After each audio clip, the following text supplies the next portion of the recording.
Problem number 71 எடுத்துக்கங்க.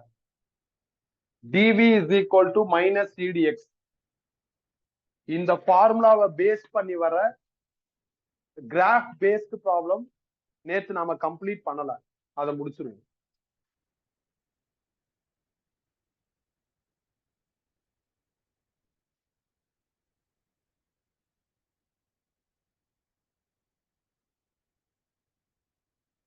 The electrostatic potential is given by as a function of x as shown in figure.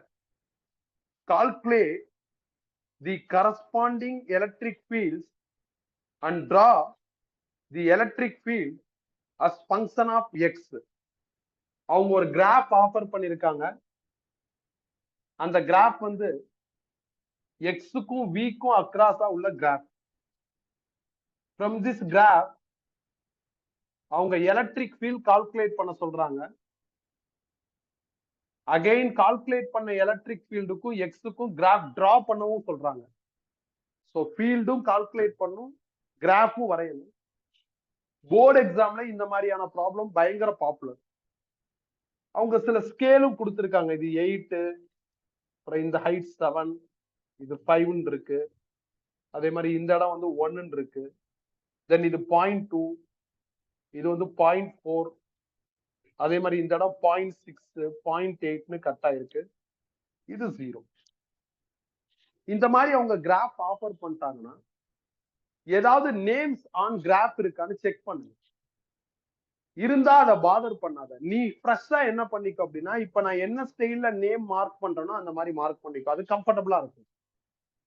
நாம mark பண்ற அதே ஸ்டைல்ல இருந்ததுன்னா நோ நீட் டு வரி, அதை அப்படியே வச்சுக்கலாம். இப் நாட் அப்படின்னா நீ இப்ப நான் மார்க் பண்ற ஸ்டைல்ல மார்க் பண்ணி, எப்படின்னா எங்கெல்லாம் சேஞ்சஸ் தெரியுதோ அங்கெல்லாம் பாயிண்ட் வச்சு நேம் பண்ணு.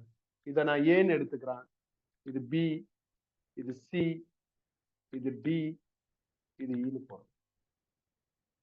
அப்படி மார்க் பண்ணிட்டா ஜோன் உனக்கு ஆட்டோமேட்டிக்கா ஐடென்டிஃபை ஆகும். பாருங்க, ஏபி ஒரு ஜோன், பிசி ஒரு ஜோன், சிடி ஒரு ஜோன், டி ஒரு ஜோன் அப்படின்னு ஜோன் உனக்கு என்ன ஆகும் அப்படின்னா கம்ஃபர்டபுளா ஐடென்டிஃபை ஆகும்.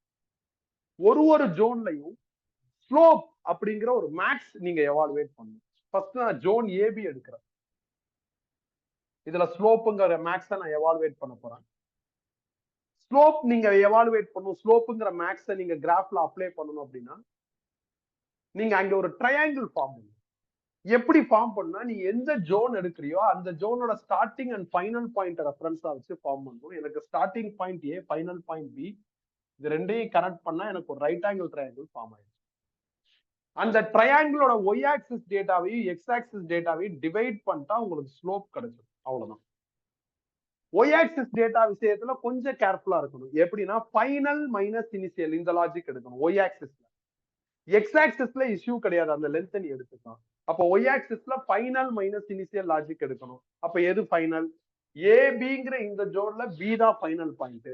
பிங்கிற ஃபைனல் பாயிண்ட்டுக்கு நேரா ஒய் ஆக்சிஸ் டேட்டா என்ன இருக்குன்னு பாருங்க, 5. ஏ இனிஷியல் பாயிண்ட், அதுக்கு நேரா என்ன இருக்குன்னா 8 இருக்கு. அப்போ உங்களுக்கு என்ன ஆகணும்? ஃபைனல் மைனஸ் இனிஷியல்னா 5 மைனஸ் 8 வரணும், divided by X axis data. X axis data issue கிடையாது, இந்த லென்த் எழுதுனா போதும். 0 to 0.2னா அந்த கேப் எவ்வளவுப்பா? 0.2. அதுல ஃபைனல் மைனஸ் இனிஷியல் அதெல்லாம் போட்டாலும் போடலைனாலும் எந்த பிரச்சனையும் இல்லை. ஆனா ஒய் விஷயத்துல நீ இந்த மாதிரி தான் போடணும், ஃபைனல் மைனஸ் இனிஷியல் போடணும். அப்போ 0.2ன்னு வரும். சால்வ் பண்ணா -3/0.2 -15. நான் ஸ்லோப் ரெடி பண்ணிட்டேன். That slope is equal to whom அப்படின்னு அடுத்து செக் பண்ணும். ஸ்லோப்னா யாரு? ட்ரையாங்கிளோட Y axis data by X axis data. Y ஆக்சிஸ்ல யாருப்பா இருக்காங்க? வி. எக்ஸ் ஆக்சிஸ்ல யார் இருக்காங்க? எக்ஸ். அப்ப வி பை எக்ஸ் தான் நான் கண்டுபிடிச்சிருக்கேன். ஒரு சின்ன அட்ஜஸ்ட்மெண்ட், டிவி பை டிஎக்ஸ்ன்னு எழுதிக்கிறேன். ஏன் டிவி பை டிஎக்ஸ்ன்னு எழுதுறேன்? செம சிம்பிள். நீ ஒய் எக்ஸ் டேட்டாவை கழிச்சு தானே எழுதுற. கழிச்சு எழுதுறோம்னா அதை பிசிக்ஸ்ல சேஞ்ச்னு சொல்லுவாங்க. சேஞ்ச் எங்கெல்லாம் வருதோ அங்க டிஃபரன்சியேஷன் சிம்பிள் போட்டுக்கலாம். அப்ப நான் ஸ்லோப்புங்கிற இந்த பேனர்ல என்ன கால்குலேட் பண்ணிருக்கேன்? டிவி பை டிஎக்ஸ் கால்குலேட் பண்ணிருக்கேன். பட் என்னோட target electric field E. Electric field இயோட ஃபார்முலா என்னன்னா minus TV by dx. Minus retain பண்றேன். டிவி பை டிஎக்ஸ்க்கு பதில் இந்த -15 போடலாம். போட்டா ஆன்சர் +15. புரியுதா? இப்படி ஒரு செக்மெண்ட்டுக்கும் பண்ணுங்க. செகண்ட் செக்மெண்ட் யாருன்னா பிசி. இதுக்கு நான் ஸ்லோப் பண்ணுவேன். ஃபர்ஸ்ட் டைம் ஸ்லோப் பண்றதுனால ஸ்லோப் பண்ணிட்டு அது யாருன்னு யோசிச்சோம். இப்ப இனிமேல் நம்ம யாருன்னு யோசிக்க வேண்டிய அவசியம் இல்ல. ஸ்லோப் பண்ணா என்ன கிடைக்கும்னு கன்ஃபார்ம் ஆயிருச்சு. டிவி பை டிஎக்ஸ் கிடைக்கும்னு கன்ஃபார்ம் ஆயிருச்சு. அப்ப டிவி பை டிஎக்ஸ் எழுதிருங்க. ஸ்லோப்னா நீங்க ட்ரையாங்கிள் ஃபார்ம் பண்ணி ட்ரையாங்கிளோட ஒய் ஆக்சிஸ் டேட்டாவையும் எக்ஸ் ஆக்சிஸ் டேட்டாவையும் டிவைட் பண்ணும். ஜோன் பிசி எப்படி இருக்கு அப்படின்னா பிளாட் லைனா இருக்கு. பிளாட் லைன்னா நீங்க ட்ரையாங்கிள் ஃபார்ம் பண்ண முடியாது, அதுல ஸ்லோப்பே கிடையாது. பிளாட் லைன்னா எப்படி ஸ்லோப் வரும்? ஸ்லோப்னா எலிவேட்டர் லைன் தானே. அப்ப இதுல ஸ்லோப்பே கிடையாது, அப்ப ஜீரோன்னு வந்து நாம கால்குலேட் பண்ணிருக்கிறது dV by dx which is zero. நம்மளுக்கு எது எசென்சியல்னா இனா மைனஸ் டிவி பை டிஎக்ஸ். அப்ப இதுக்கு பதில் ஜீரோன்னு இங்க ஃபில் பண்ணா இதுவும் ஜீரோ. செகண்ட் ஜோன் முடிஞ்சு. தேர்ட் ஜோன் என்ன இருக்குன்னா சிடி. இதுலயும் நான் ஸ்லோப் பண்ணுவேன். ஸ்லோப் பண்ணா எனக்கு டிவி பை டிஎக்ஸ் அப்டைண்ட் ஆகும். ஸ்லோப் பண்ணா ஒரு ட்ரையாங்கிளை ஃபார்ம் பண்ணி அந்த ட்ரையாங்கிளோட ஒய் ஆக்சிஸ் டேட்டாவை எக்ஸ் ஆக்சிஸ் டேட்டாவை டிவைட் பண்ணும். இந்த ஜோனை பொறுத்தவரை starting point C, final point D. அப்ப இந்த சியையும் டியையும் வச்சுக்கிட்டு நீங்க ரைட் ஆங்கிள் ட்ரையாங்கிள் ஃபார்ம் பண்ணணும். ஏனோ தானு ஃபார்ம் பண்ணக்கூடாது. ஸ்டார்டிங் அண்ட் ஃபைனல் பாயிண்ட பேஸ் பண்ணி ஃபார்ம் பண்ணணும். ஒய் ஆக்சிஸ் டேட்டா எழுதுறப்ப எப்படி எழுதுன்னு சொல்லியிருக்கேன்? ஃபைனல் மைனஸ் இனிஷியல், இந்த லாஜிக்ல எழுதுன்னு சொல்லியிருக்கேன். ஜோன் சிடியை பொறுத்தவரை டி தான் ஃபைனல் பாயிண்ட். ஃபைனல் பாயிண்ட்டுக்கு நேரம் என்ன டேட்டா இருக்குன்னா 7 மைனஸ் சி தான் இனிஷியல் பாயிண்ட். அதுக்கு நேரம் ஒய் டேட்டா என்ன இருக்குன்னா 5 divided by X axis data. X axis டேட்டால பெருசா இஷ்யூஸ் கிடையாது, அந்த ரேஞ்ச் எழுதுனா போதும். 0.4 to 0.6 கேப் எவ்வளவுப்பா? 0.2. அதை ஃபில் பண்ணா போதும். 7 மைனஸ் 5 2, 2 by 0.2 உங்களுக்கு 10. கரெக்ட் தானே? ஆனா எனக்கு டிமாண்ட் என்னன்னா இயோட ஃபார்முலா என்னப்பா? Minus TV by DX. நான் டிவி பை டிஎக்ஸ்க்கு பதில் 10 போட்டா answer minus. Final segment D. இதுலயே நான் ஸ்லோப் பண்ணுவேன். ஸ்லோப் பண்ணா எனக்கு டிவி பை டிஎக்ஸ் அப்டைண்ட் ஆகும். டிவி பை டிஎக்ஸ்னா என்ன? ஒரு ட்ரையாங்கிள் ஃபார்ம் பண்ணி அந்த ட்ரையாங்கிளோட ஒய் ஆக்சிஸ் டேட்டாவையும் எக்ஸ் ஆக்சிஸ் டேட்டாவையும் டிவைட் பண்ணா கிடைச்சிரும். அப்ப triangle for zone D form பண்ணுங்க. டி தான் initial point, E final point. Initial பாயிண்டையும் final பாயிண்டையும் link பண்ற மாதிரி நீங்க என்ன பண்ணும்? ட்ரையாங்கிள் ஃபார்ம் பண்ணும். D initial, E final. நான் ரைட் ஆங்கிள் ட்ரையாங்கிள் இப்படி ஃபார்ம். இப்போ ஒய் ஆக்சிஸ் டேட்டா எழுதுங்க. ஒய் ஆக்சிஸ் டேட்டா எப்படி எழுதுறது? Final minus initial logic follow பண்ணும். ஃபைனல் பாயிண்ட் டி, அதுக்கு நேரா ஒய் டேட்டா என்ன இருக்குன்னா 1 மைனஸ் இனிஷியல் பாயிண்ட் டி, அதுக்கு நேரா ஒய் டேட்டா என்ன இருக்குன்னா 7. எக்ஸ் டேட்டாவுக்கு இந்த ரேஞ்ச் எழுதுனா போதும். 0.6 to 0.8 அந்த ரேஞ்ச் ஆர் கேப் எவ்வளவு அப்படின்னா 0.2. அதை எழுதுனா போதும். மைனஸ் 7 by 0.2 என்ன வரும்? மைனஸ் 13. பட் என்னோட டார்கெட் இயோட formula minus TV by dx. Minus 30 நீங்க ஃபில் பண்ணா பிளஸ் 30 ஆயிடும். அப்போ ஒரு ஜோனுக்கும் நான் செப்பரேட்டடா எலக்ட்ரிக் ஃபீல்ட் கண்டுபிடிச்சேன். இப்ப அடுத்து என்ன பண்ணும்? இத கிராஃபா மாற்றும். சில நேரங்கள்ல இந்த மாதிரி கண்டுபிடிச்சதுக்கு அப்புறம் எது கிரேட்டர் எலக்ட்ரிக் ஃபீல்ட் டிமாண்ட் பண்ணுவாங்க. அப்ப அதை மட்டும் பிக் பண்ணா போதும். சில நேரங்கள்ல எங்க லெஸரா இருக்கும்னு கேட்பாங்க, அதை மட்டும் பிக் பண்ணா போதும். அந்த மாதிரி ஏதாவது கேட்கலாம், இல்ல கிராஃபும் வரைய சொல்லலாம். கிராஃப் வரைய சொல்றதா அல்டிமேட். அப்ப நான் கிராஃப் வரைகிறதுக்கு அப்படியே ஒரு கம்பேரிசன் ஸ்டைல் எடுத்துக்கிறேன். எப்படின்னா எக்ஸ்கேல டிஸ்டர்ப் பண்ணாம கிராஃப் வரைஞ்சா நல்லா இருக்கும். அப்ப இது ஜீரோவா, இதுக்கு நேரா 0.2, இதுக்கு நேரா 0.4, இதுக்கு நேரா 0.6, இதுக்கு நேரா 0.8 மார்க் பண்ணும். இப்ப ஒய் ஆக்சிஸ்ல மார்க் பண்ணும் எலக்ட்ரிக் ஃபீல்ட். எலக்ட்ரிக் ஃபீல்டோட நம்பர்ஸ் எல்லாம் பாருங்கன்னா 15 இருக்கு, 0 இருக்கு, -10 இருக்கு, 30 இருக்கு. என்ன நம்பர் இருக்கோ அதுக்கு டென்டேட்டிவா ஸ்கேல் போட்டுக்கோங்க. ரொம்ப ஆத்தென்டிகேட்டடா போடணும் அவசியம் இல்லை, டென்டேட்டிவா போட்டுக்கோங்க. நான் குத்து மதிப்பா இதை 15 டினோட் பண்ணா இது 13 இருக்கும். -10 அப்ராக்சிமேட்டா இங்க போடலாம். -10 பெருசா போடாத. 15 இந்த சைஸ் போட்டிருக்கேன்னா -10 எவ்வளவு போடலாம்னு ப்ரிடிக்ட் பண்ணி ரஃபா போட்டா போதும். அதுவும் அழகா இருக்கும். இப்ப ஸ்டார்ட் பண்ணுங்க. First zone AB. ஏபிங்கிற ஜோன் 0ல இருந்து 0.2 வரையும். அதுல எலக்ட்ரிக் ஃபீல்டுக்கு என்ன நம்பர் இருக்குன்னா 15. அப்ப 0ல இருந்து 0.2 வரையும் 15. அதுல ஒரு ஸ்ட்ரைட் லைன் போட்டு. ரெண்டாவது ஜோன் பிசி. பிசிங்கிறது எங்க இருந்து எங்க வரையும்னா 0.2ல இருந்து 0.4 வரையும். அதுல என்ன ஆன்சர் இருக்குன்னா 0. அப்ப 0க்கு நேரா என்ன பண்ணிருக்குன்னா ஒரு லைன் போட்டு. மூணாவது ஜோன் சிடி. சிடிங்கிறது 0.4ல இருந்து 0.6 வரையும். அதுல எனக்கு என்ன ஆன்சர் இருக்குன்னா -10. அப்ப சிடி 0.4ல இருந்து 0.6 -10க்கு நேரா ஒரு straight line. Final zone D. அதுல எனக்கு என்ன ஆன்சர் இருக்குன்னா 30. ஃபைனல் ஜோன் டி வந்து 0.6ல இருந்து 0.8 வரை இருக்கு. அப்போ 0.6ல இருந்து 0.8 வரையும் 30 அப்படின்னா அதுக்கு நேரா ஸ்ட்ரெயிட் லைன் போட்டு எல்லா லைன்ஸும் போட்டதுக்கு அப்புறம் கனெக்ட் பண்ணுங்க. இதை இங்க ஜாயின் பண்ணுங்க. திருப்பி இங்க ஆரம்பிச்சு இங்க ஜாயின் பண்ணுங்க. இதை இங்க ஆரம்பிச்சு இதுல ஜாயின் பண்ணுங்க. அவ்வளவுதான். இதான் எலக்ட்ரிக் ஃபீல்டோட கிராஃப். ரொம்ப சின்ன கிராஃப் தான் கொடுப்பாங்க. நான் கொஞ்சம் பெருசா இருக்கு. ஓகே, இதுல இதே மாதிரி ஒரு சில ப்ராப்ளம் அடிஷனல் நோட்ஸ்ல இன்க்ளூட் பண்ணிருக்கேன். அதை ட்ரை பண்ணி பாருங்க. செம ஈஸி இது. ஆனா சோம்பேறித்தனத்துல விட்டு அப்படியே படிச்சுட்டே போறப்ப இந்த லெசனோட ஒரு பெரிய டிஸ்அட்வான்டேஜ் தான்ப்பா. படிக்க படிக்க வந்துகிட்டே இருக்கும். அவ்வளவு சீக்கிரம் முடியாது. ஒரு ரப்சர் கிரியேட் பண்ணும். அப்ப என்ன பண்ணுவோம், கிராஃபா சரி பாத்துக்கலாம் அப்படின்னு போயிடுவோம். கரெக்டா எக்ஸாம்ல வந்துடும் மாட்டேன். அடுத்த தடவை பாப்ப வராது. நீ பார்த்து அதை தெளிவா என்ன பண்ணிக்கிறோம், ஞாபகம் வச்சுக்கிறோம். அப்ப நம்ம நேத்து கிளாஸோட கண்டினியூஷன் தான் இன்னைக்கு பார்த்துட்டு இருக்கோம். என்னென்ன ஸ்டைல் பார்த்திருக்கோம், electric potential for point charge, அதை பேஸ் பண்ணி ப்ராப்ளம் பார்த்தோம். அப்புறம் dV is equal to minus இடிஎக்ஸ்ங்கிற இந்த ஈக்குவேஷனை யூஸ் பண்ணி 3 ஸ்டைல் பார்த்திருக்கோம். நேத்தே டிஃபரன்சியேஷன் இன்டகிரேஷன் பேஸ்ட் ப்ராப்ளம் பார்த்தாச்சு. இது கிராஃப் பேஸ்ட். இப்ப அடுத்து என்ன பண்ணும், இந்த எலக்ட்ரிக் பொட்டன்சியல்ல ஒரு முக்கியமான தியரி இருக்கு. அதை முடிச்சிருங்க. முடிச்சுட்டு அடுத்த டைட்டில் போறப்ப நேத்து என்ன நடந்துச்சோ அது ரீவைண்ட் ஆகும். ஓகே தானே? நெக்ஸ்ட் வீக் ஒரு தடவை ரீவைண்ட் பண்ணுவோம். இது சிம்பிள் தான்ப்பா, ஆனா பிராக்டிஸ் பண்ணணும். நீ ஒரு கிளான்ஸ் பார்த்துட்டு எக்ஸாம்ல போய் எழுதுறப்ப வரைய தெரியாம கஷ்டப்படுவேன். உனக்கு இப்ப இதுல டவுட் என்ன டவுட் வரலாம்னா, நீங்க எப்படி ஸ்லோப் கண்டுபிடிக்கலாம்னு முடிவு பண்ணீங்க அப்படிங்கிற டவுட் வரலாம். பொதுவா கிராஃப் வந்துச்சுன்னா 2 மேக்ஸ் தான் அப்ளை பண்ற மாதிரி வரும். சில நேரங்கள்ல ஸ்லோப், சில நேரங்கள்ல ஏரியா. ஸ்லோப்னா ஒய் டேட்டா பை எக்ஸ் டேட்டானா ஸ்லோப்னு அர்த்தம். ஒய் டேட்டால எனக்கு வி இருந்தது, எக்ஸ் டேட்டால எக்ஸ் இருந்தது. ரெண்டையும் டிவைட் பண்ணா ஸ்லோப் வரும். அப்ப வி பை எக்ஸ்னு வரும்.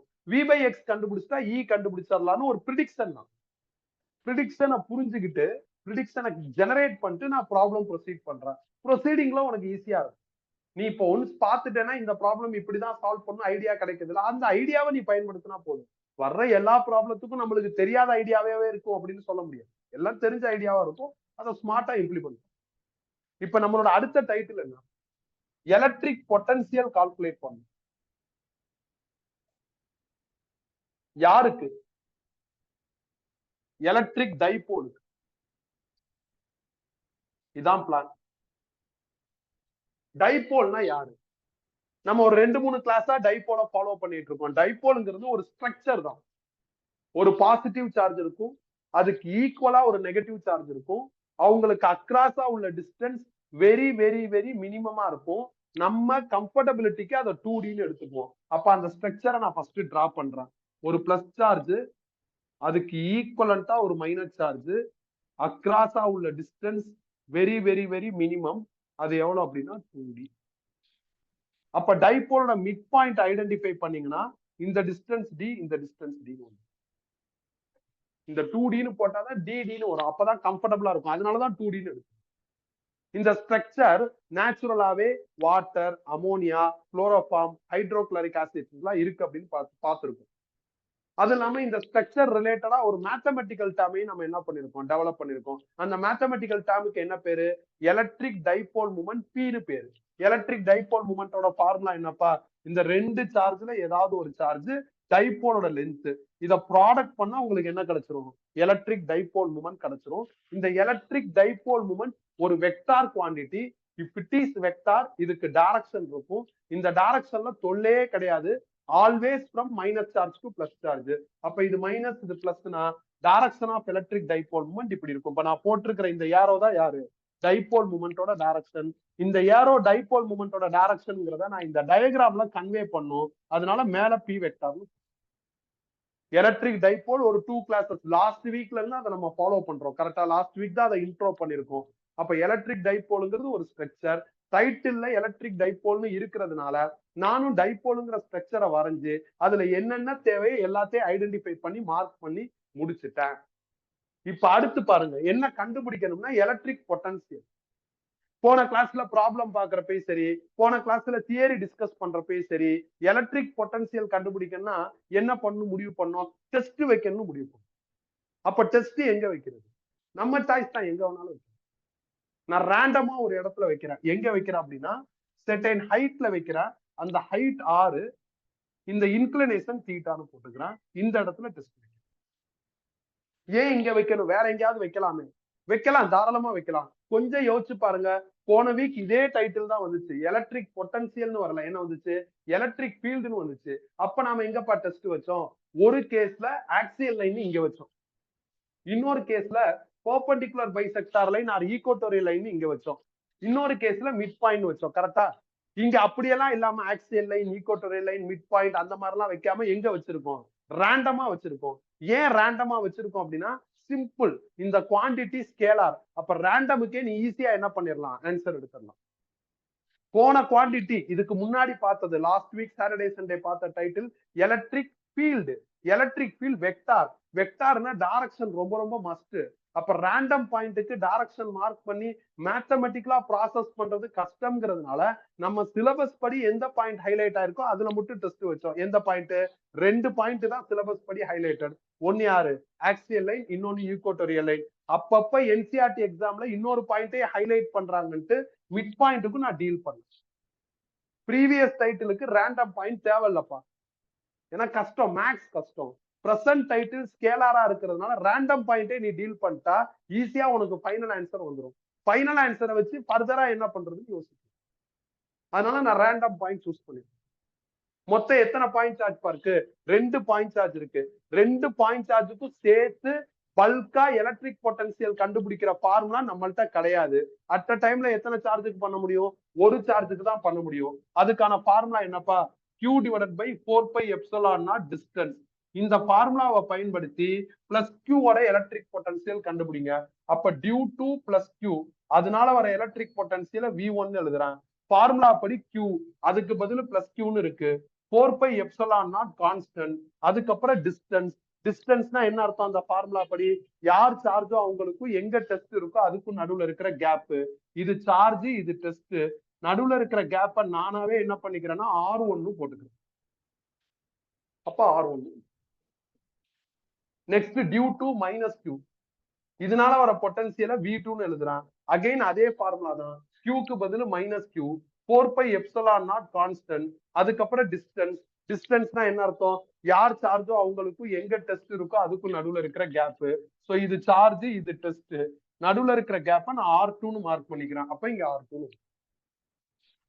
இந்த குவாண்டிட்டி ஸ்கேலாருங்கிறதுனால இது ரெண்டையும் நீங்க நார்மலா ஆட் பண்ணாவே உங்களுக்கு ஃபைனல் ஆன்சர் வரும். அப்ப V is equal to V1 plus V2. ரெண்டையும் ஆட் பண்ணுங்க. V1க்கு பதில் என்ன இருக்கு? Plus Q divided by 4 pi epsilon naught R1 இருக்கு. பிளஸ் V2க்கு பதில் minus Q divided by 4 pi epsilon naught R2. ரெண்டுலயும் எதை காமனா எடுக்கலாம்? Q divided by 4 pi epsilon naught காமனா எடுத்துடலாம். எடுத்துட்டா மிச்சம் என்ன இருக்கு? 1 by R1 minus 1 by R2 இருக்கு. இதை ஈக்குவேஷன் 1ன்னு எழுதிக்கிறேன். இப்ப எப்படியாவது நம்மளோட மேக்ஸ் ஸ்கில்ல யூஸ் பண்ணி 1 by R1ஐயும் 1 by R2ஐயும் கண்டுபிடிச்சு ஃபில் பண்ணிட்டா ஒரு அப்டேட்டட் ஃபைனல் ஆன்சர் கிடைக்கும். கிடைச்சதுக்கு அப்புறம் நம்ம யோசிக்கலாம், போன வாரம் நடந்த தியரியோட திருப்பி கம்பேர் பண்றதுனாலும் பண்ணி. ஆனா 1 by R1 1 by R2 கண்டுபிடிக்கும். அந்த மேக்ஸ் ஈஸி தான், ஆனா கொஞ்சம் லென்த்தியா இருக்கும். அதனால நான் என்ன பண்றேன்னா 1 by R1க்கு என்னென்ன பண்ணணுமோ அது அப்படியே 1 by R2க்கு பேரலா பண்ணிடலாம்னு நினைக்கிறேன். தனியா 1 by R1 முடிச்சுட்டு திருப்பி 1 by R2க்கு வளவளன்னு பண்றதுக்கு பதிலா பேரலா பண்ணா கம்ஃபர்டபுளா இருக்கும், மறக்கவும் மறக்காது. சோ இதான் பிளான். ஓகே தானே? அதே மாதிரி எக்ஸாம் நான் வைக்கிற எல்லா எக்ஸாம்லயும் ரெண்டையுமே நீ எழுதணும். உன்னோட school exam R board exam வரப்ப நீ ரெண்டும் எழுதணும்னு அவசியம் இல்ல. ஒண்ணுக்கு மட்டும் ஆன்சர் எழுதிட்டு சிமிலர்லின்னு போட்டு இன்னொருத்துக்கு ஃபைனல் ஆன்சர். நான் வைக்கிற எக்ஸாம்ஸ்ல ரெண்டே எழுது, பிராக்டிஸ் பண்ணி அந்த எக்ஸாம்ல டைமை பார்த்துட்டு டிசைட் பண்ணு. ரெண்டே எழுதுனா எல்லா டீச்சரும் சந்தோஷப்படுவோம். அப்படி உனக்கு டைம் செட் ஆகலைன்னா என்ன பண்ணு? ஒன்னு எழுதிட்டு சிமிலர்லின்னு போட்டு இன்னொன்னு என்ன பண்ணு? டீல் பண்ணு. இப்ப இதுக்கு இந்த 1 by R1 1 by R2 கண்டுபிடிக்கிறதுக்கு நான் இந்த சார்ஜ A, இந்த சார்ஜ Bன்னு டினோட் பண்றேன். அப்படி டினோட் பண்றப்ப எனக்கு 2 ட்ரையாங்கிள் ஃபார்ம் ஆகுது. ஒரு ட்ரையாங்கிள் AOP, அதுல இருக்கிற ஆங்கிள் தீட்டா. இன்னொரு ட்ரையாங்கிள் BOP, அதுல இருக்கிற ஆங்கிள் 180 மைனஸ் தீட்டா. கரெக்ட் தானப்பா? ஒரு பிளாட் லைன் 180, அதுல இருந்து இதை கழிச்சா இது கிடைக்கும். அப்ப நான் 2 ட்ரையாங்கிள் எடுக்கணும். ட்ரையாங்கிள் AOP எடுக்கணும் ஒரு சைடு, இன்னொரு சைடு ட்ரையாங்கிள் BOP எடுக்கணும். இந்த ரெண்டு ட்ரையாங்கிள்லையும் கொசைன் லா அப்படின்னு ஒரு லாவை நான் அப்ளை பண்ணேன். இதுக்கு முன்னாடி பிசிக்ஸ்ல எங்கேயும் கொசைன் லா யூஸ் பண்ற மாதிரி சிச்சுவேஷன் நம்மளுக்கு ரைஸ் ஆகலப்பா. இதுக்கு அப்புறமும் ரைஸ் ஆகாது. அதனால நான் உட்கார்ந்து கொசைன் லானா என்னன்னு அந்த மேக்ஸ் எல்லாம் நடத்த போறது இல்ல. கொசைன் லான்னு நெட்ல போடு, ஒரு ஆன்சர் வரும். ஃபைனல் ஆன்சரை பாரு. அதே மாதிரிதான் நான் இங்க எழுத போறேன். அப்ப ட்ரையாங்கிள் ஏஓபிக்கு கொசைன் லா அப்ளை பண்ணா என்ன வரும் அப்படின்னா, R1 squared is equal to R squared plus D squared minus 2RD cos theta ன்னு வரும். ட்ரையாங்கிள் பிஓபிக்கு அப்ளை பண்ணா R2 squared is equal to R squared plus D squared plus 2R sorry minus 2RD cos 180 minus theta ன்னு வரும். உங்களுக்கு ஒரு விஷயம் இந்த கம்பேரிசன்ல புரிஞ்சிருக்கும். என்ன அப்படின்னா, இந்த ட்ரையாங்கிள் ஆங்கிள் தீட்டாங்கிறதுனால தீட்டா, அந்த ட்ரையாங்கிள் 180 மைனஸ் தீட்டாங்கிறதுனால 180 மைனஸ் தீட்டான்னு ஆங்கிள் விஷயத்துல ஒன்னும் பெருசா அப்ஜெக்ஷன் இருக்காது. ஆனா இந்த அப்பியரன்ஸ், இந்த லுக்கு, அது எங்க இருந்து வந்துச்சுன்னு அப்ஜெக்ஷன் இருக்கும். அதுக்குதான் நான் சொன்னேன், நீ கொசைன் லான்னு நெட்ல போட்டு பாரு. எனக்கு தேவைப்படலப்பா, கன்சிஸ்டன்டா தேவைப்பட்டுச்சுன்னா நான் சொல்லி கொடுத்துருவேன். இந்த ஒரு இடத்துலதான் வருது, அதுக்கு நம்ம உட்கார்ந்து டைம் வேஸ்ட் பண்ண வேண்டிய அவசியம் இல்லை. அதனால எந்த பெனிஃபிட்டும் கிடையாது. சோ நீ ஜஸ்ட் என்ன பண்ணா போதும், இங்க இருந்தே ஸ்டார்ட் பண்ணா போதும். ரெண்டையும் சைமல்டேனியஸா பண்ணும். பண்றதுக்கு முன்னாடி ஒரு சின்ன அட்ஜஸ்ட்மெண்ட். காஸ் 180 மைனஸ் தீட்டாங்கிறது ட்ரிக்னாமெட்ரி படி மைனஸ் காஸ் தீட்டா. ஆல்ரெடி இங்க ஒரு மைனஸ் இருக்கிறதுனால பிளஸ் ஆயிடும். அப்ப பிளஸ் 2RD காஸ் தீட்டா. இப்ப சைமல்டேனியஸ் ஒர்க் பண்ணணும். என்ன ஒர்க் அப்படின்னா, R1 squared is equal to, இதுல இருந்து ஆர் ஸ்கொயர்டை வெளியே எடுக்கிறேன். வெளியே எடுத்துட்டா மிச்சம் என்னப்பா இருக்கும், 1 plus d squared by R squared minus 2D cos theta by ஆர்னு வரும். கரெக்டா? நீ ஆர் ஸ்கொயர்டை வெளியே எடுத்துட்டா மிச்சம் 1. இதுல ஆர் ஸ்கொயர்டே இல்ல, அப்ப கீழே ஆர் ஸ்கொயர் போட்டுக்கோங்க. இதுல ஒரு ஆர் இருக்கு, அப்ப ஒரு ஆர் இல்ல, அப்ப கீழே ஆர்னு போட்டுக்கோங்க. உனக்கு இதுல அப்ஜெக்ஷன் இருந்தா இதை உள்ள மல்டிப்ளை பண்ணி பாரு, இந்த ஆன்சர். அதே மாதிரி இங்கேயும் பண்ணு. R2 squared is equal to R ஸ்கொயர்டை வெளியே எடுத்துருங்க. அப்ப என்ன ஆகும், 1 plus d squared by R squared plus 2D cos theta by R. முடிச்சாச்சு. இந்த இடத்துல ஒரு அசம்சன் ஜெனரேட் பண்றேன். என்ன அசம்சன்னா, டெஸ்ட் பாயிண்ட் பி இருக்குல்ல, அது அவேன்னு சொல்றான். அவேனா என்ன அர்த்தம் அப்படின்னா, இப்ப நீங்க ஒரு 6 ஹைட்ல டெஸ்ட் பாயிண்ட மார்க் பண்ணிருக்கீங்களா, இதை இன்னும் மேல தூக்கணும். அப்படி மேல தூக்க தூக்க ஆரோட வேல்யூ என்னப்பா ஆகும், இன்க்ரீஸ் ஆகும். பொதுவா ஒரு நம்பர் இன்க்ரீஸ் ஆகுது இல்ல டிக்ரீஸ் ஆகுதுங்கிறத இன்னொரு நம்பரோட கம்பேர் பண்ணி சொன்னா நல்லது. அப்படின்னா நான் இந்த டியை கம்பேர் பண்றப்ப ஆர் அப்ரப்டா இன்க்ரீஸ் ஆனதா ஃபீல் பண்றேன். ஏன்னா டைபோலோட லென்த் 2D, அது ஆல்ரெடி வெரி வெரி மினிமம். அதுல பாதி தான் டி. நீ டெஸ்ட் பாயிண்ட மேல ஏத்த ஆர் என்ன ஆகும், பயங்கரமா இன்க்ரீஸ் ஆகும். ஸோ அதனால are to be highly greater when compare to t. இந்த மாதிரி நேரங்கள்ல நீங்க t squared, t cube, t power 4 இந்த ஹையர் ஆர்டர்ஸ் எல்லாம் நெக்லீட் பண்ணலாம். எப்படி, இதுக்கான எக்ஸ்பிளனேஷன் போன வாரம் இதே மாதிரி எலக்ட்ரிக் பில்லே சொல்லிட்டேன், இருந்தாலும் இன்னொரு தடவை சொல்றேன். இப்ப ஆர் வந்து 1000 வச்சுக்கோங்களேன், ஆர் ஸ்கொயர் 10 பவர் 6 வரும், ஆர் கியூப் 10 பவர் 9 வரும். அப்போ ஒரு பெரிய நம்பரை ஸ்கொயர் பண்றப்ப கியூப் பண்றப்ப பெருசா மாறிக்கிட்டே போகும். டி 0.1 சின்ன நம்பரா எடுத்துக்கங்க. டி ஸ்கொயர்னா என்ன ஆகும், 0.01 இன்னும் சின்னதா மாறும். டி கியூப்னா 0.001 இன்னும் சின்னதா மாறும். இதுதான் லாஜிக். பெரிய நம்பரை ஸ்கொயர் பண்றப்ப கியூப் பண்றப்ப அப்ரப்டா பெருசாகும். சின்ன நம்பரை ஸ்கொயர் பண்றப்ப கியூப் பண்றப்ப ரொம்ப சின்னதா மாறும். அப்போ ஒரு பெரிய நம்பர் பக்கத்துல ஒரு சின்ன நம்பர் வந்துச்சு அப்படின்னா, சின்ன நம்பரோட square version, cube version, fourth power version all higher orders to be நெக்லிட்டட்னு அர்த்தம். நெக்லிட்டட்னா ஜீரோ போடலாம்னு அர்த்தம். அப்ப இந்த இடத்துல ஜீரோ போட்டா என்னப்பா வரும், R1 squared is equal to R squared into 1 minus 2D cos theta by Rன்னு வந்துரும். அதாவது நான் இதுக்கு பதில் ஜீரோ போட்டா 0 by anything 0 ஆயிரும். R2 squared is equal to R squared into 1 plus இது 0 ஆயிடுச்சுன்னா 2D cos theta by R. இதுக்கு அடுத்தடுத்த ஸ்டெப்ல ஒரு தப்பு ஒன்னை அறியாமையே பண்ணுவேன். என்ன தப்பு அப்படின்னா, இந்த டிவிஷன் இருக்குல்ல, அப்படி கவனிங்க சார், இந்த டிவிஷன் இருக்குல்ல, இந்த division 2D cos theta by R தானே. கொஞ்சம் கொஞ்சமா இந்த கோடை பெருசாக்கி இந்த ஆரையும் அந்த ஆரையும் கேன்சல் பண்ணி விட்டு போயிருவா. பாருங்க, இந்த ஆர் வந்து இந்த டிவிஷனோடது, இந்த போர்ஷனோடது. அவசரத்துல எழுதுறப்ப அந்த கோடு பெருசாக பெருசாக என்ன பண்ணணும்னு தெரியாம சொதப்பிடுவா. கவனமா இருந்து. இன்னொரு தப்பு வரும் உனக்கு, என்னன்னா இதுக்கு அடுத்து என்ன பண்றதுன்னு தெரியாம ஸ்ட்ரகிள் ஆக, எப்ப வேணாலும் உனக்கு ஸ்ட்ரகிள் ஆகலாம். நெக்ஸ்ட் என்ன ஸ்டெப்னு மறந்து போயிடும். அது மாதிரி நடக்க கூடாதுங்கிறதுனால கம்பேரிசன் ஸ்டைல் போறோம். இருந்தாலும் ஸ்ட்ரகிள் ஆகும். அப்பெல்லாம் நீ மைண்ட்ல கிளியரா ஞாபகம் வச்சுக்கோ, நம்ம எப்படியாவது 1/R1 1/R2 கண்டுபிடிக்கணும். அப்ப அதுக்கு தகுந்த மாதிரி பிளான் பண்ணும். 1/R1 1/R2 கண்டுபிடிக்கணும்னா நீ என்ன பண்ணும், R1 R2 கண்டுபிடிக்கணும். ஆனா இப்ப நம்ம கண்டுபிடிச்சிருக்கிறது யாரு, R1 ஸ்கொயர் R2 ஸ்கொயர். அப்ப இதுக்கு ரூட் எடுத்தா என்ன கிடைச்சிரும், R1 R2 கிடைச்சிரும். அப்ப ரூட் எடுங்க, R1 is equal to, இதுக்கு ரூட் எடுத்தா என்ன ஆயிரும், R ஆயிரும். இதுக்கு ரூட் எடுத்தா என்ன ஆகும், ரூட் ஆஃப்னு வருமா, ரூட் ஆஃப்னாலும் ஹோல் பவர் 1/2னாலும் என்னது, 1 தான். அப்போ 1 minus 2d cos theta by R whole power 1/2. அதே மாதிரி இதுக்கு ரூட் எடுங்க, R2 ஸ்கொயருக்கு எடுத்தா என்ன ஆயிரும், R2 ஆயிரும். இதுக்கு எடுத்தா என்ன ஆகும், Rனு வந்துரும். இதுக்கு எடுத்தா என்ன ஆகும், ரூட் ஆஃப்னு வரும். ரூட் ஆஃப்னா 1 plus 2d cos theta by R whole power -1. Okay தானே. அடுத்து என்ன பண்ணும், அடுத்து சிம்பிளிஃபை பண்ணும். எப்படின்னா இன்வெர்ஸ் பண்ணுங்க. ஏன்னா 1/R1 1/R2 தானே வேணும். R1 R2 கண்டுபிடிச்சாச்சுன்னா இன்வெர்ஸ் பண்ணா அது கிடைச்சிரும். அப்போ 1/R1 என்ன ஆகும், இதை இன்வெர்ஸ் பண்ணா 1/Rனு வந்துரும். இதை இன்வெர்ஸ் பண்றப்ப நீங்க இப்படி கூட எழுதலாம், 1 minus 2d cos theta by R whole power -1/2. அதே மாதிரி இதை இன்வெர்ஸ் பண்ணுங்க. அப்போ 1/R2 is equal to 1/R into 1 plus 2d cos theta by R whole power -1/2.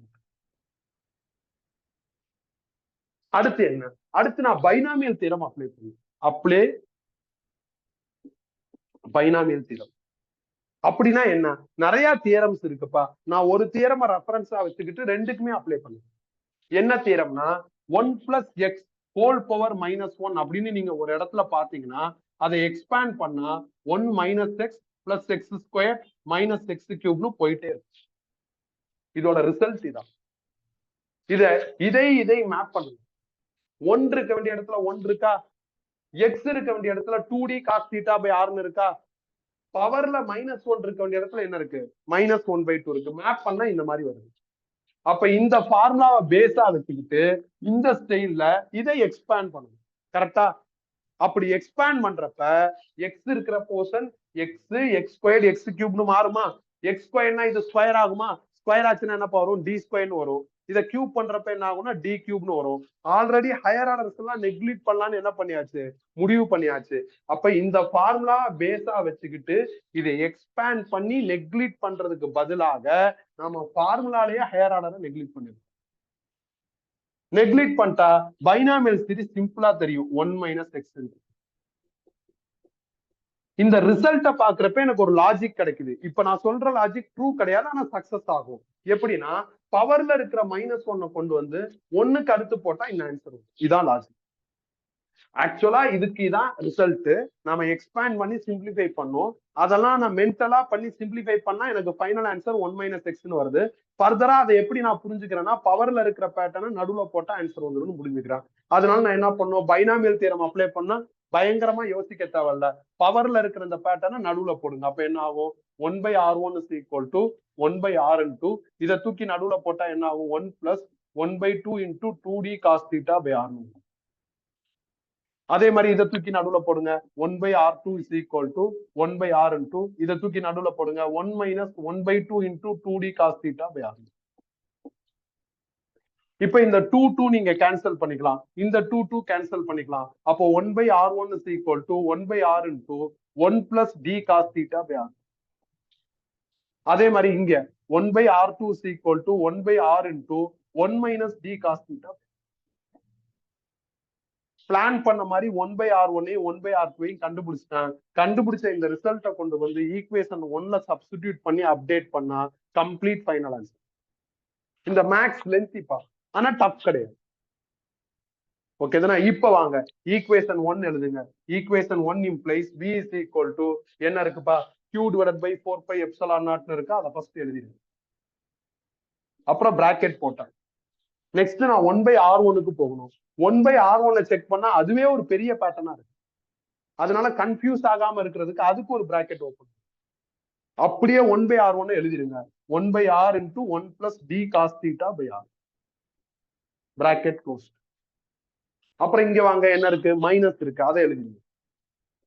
Next 1/R2 அதுவும் ஒரு பெரிய பேட்டர்னா இருக்கு. அப்ப அதுக்கு ஒரு bracket 1/R into 1 minus d cos theta by R. Bracket close. Okay தானே. அப்புறம் இந்த பிராக்கெட். அவசரத்துல என்ன பண்ணிடுவேன்னா இது பிளஸ் 1/R இது -1/Rன்னு கேன்சல் பண்ணி விட்டுருவேன். அப்படி நீ கேன்சல் பண்ண முடியாது, ஏன்னா மல்டிபிளிகேஷன் இருக்கு. மல்டிபிளிகேஷன்ல இருந்தா நீ காமனா தான் வெளியே எடுக்கணும். அப்ப காமனா வெளியே எடுங்க. Q divided by 4 pi epsilon naught R னு. ரிமைனிங் என்ன இருக்குன்னு பாருங்க. 1 plus d cos theta by R. இந்த மைனஸ் உள்ள கொண்டு போங்க. -1 plus d cos theta by R. +1 -1 cancel பண்ணிடலாம். அப்ப V is equal to Q divided by 4 pi epsilon naught R into இது ரெண்டையும் ஆட் பண்ணா உங்களுக்கு 2d cos theta by R. மேல என்ன தெரியுதுப்பா? Q2d. Q2dங்கிறது யாரு? டைபோலோட mathematical term dipole moment P. அப்ப அடுத்த ஆன்சர் என்ன வரும்? V is equal to P cos theta divided by 4 pi epsilon naught R square வந்துரும். ஸோ பிளான் பண்ண மாதிரி electric potential for electric dipole obtain பண்ணியாச்சு. அப்டைன் பண்ணிட்டு ரெண்டு ஸ்பெஷல் கேஸ டிஸ்கஸ் பண்ணோம். என்ன கேஸ் அப்படின்னா தீட்டா 0 டிகிரி அப்படின்னு ஒரு கேஸ் டிஸ்கஸ் பண்ணோம். தீட்டா 180 டிகிரின்னு ஒரு கேஸ் டிஸ்கஸ் பண்ணோம். தீட்டா 90 டிகிரின்னு ஒரு கேஸ் டிஸ்கஸ் பண்ணோம். தீட்டா 0ன்னு இதுல போட்டா cos 0 1ன்னு வரும். அப்ப result P divided by 4 pi epsilon naught R square வரும். தீட்டா 90 180 போட்டா cos 180 -1ன்னு வரும். அப்ப result -P divided by 4 pi epsilon naught R square வரும். தீட்டா 90 போட்டா cos 90 0னா ஆன்சர். தீட்டாவுக்கு பதில் இந்த நம்பர்ஸ் எல்லாம் போட்டா இந்த ஆன்சர் தான் வரும் அப்படிங்கிறத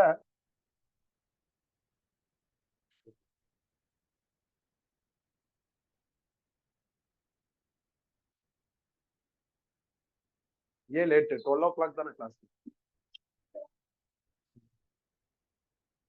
இல்ல 12 to 1:30 கிளாஸ். சரி உட்காருங்க.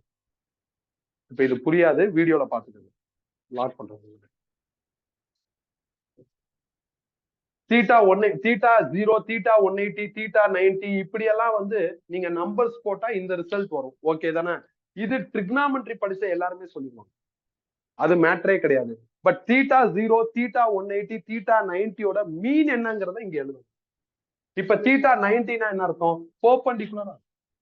பெர்பெண்டிகுலருக்கு இன்னொரு பேரு ஈக்குவட்டோரியல் லைன். அப்ப தீட்டா 90னா அது ஈக்குவட்டோரியல் லைனை மீன் பண்ணும். இல்லைன்னா பெர்பெண்டிகுலர் பைசெக்டார் லைன் கூட. அப்ப தீட்டா 0னா என்ன அர்த்தம்? கொஞ்சம் யோசிச்சு பாருங்களேன். இந்த ஆங்கிள் பாக்குறப்ப எப்படி இருக்கு? ஒரு 120 டிகிரி மாதிரி இருக்கா? அப்ப 0 டிகிரி எப்படி இருக்குன்னு சும்மா ரப்பா இமேஜின் பண்ணுங்க. இப்ப இது 120, அப்போ 110, 100, 90, 80, 70, 60, 50, 40, 30, 20, 10, 0னா இந்த டெஸ்ட் பாயிண்ட் இங்க வரும். அப்ப டைபோலோட ஆக்சிஸ்லயே டெஸ்ட் பாயிண்ட் வந்துருச்சுன்னா அது யாரு? ஆக்சியல் லைன் அப்படின்னா.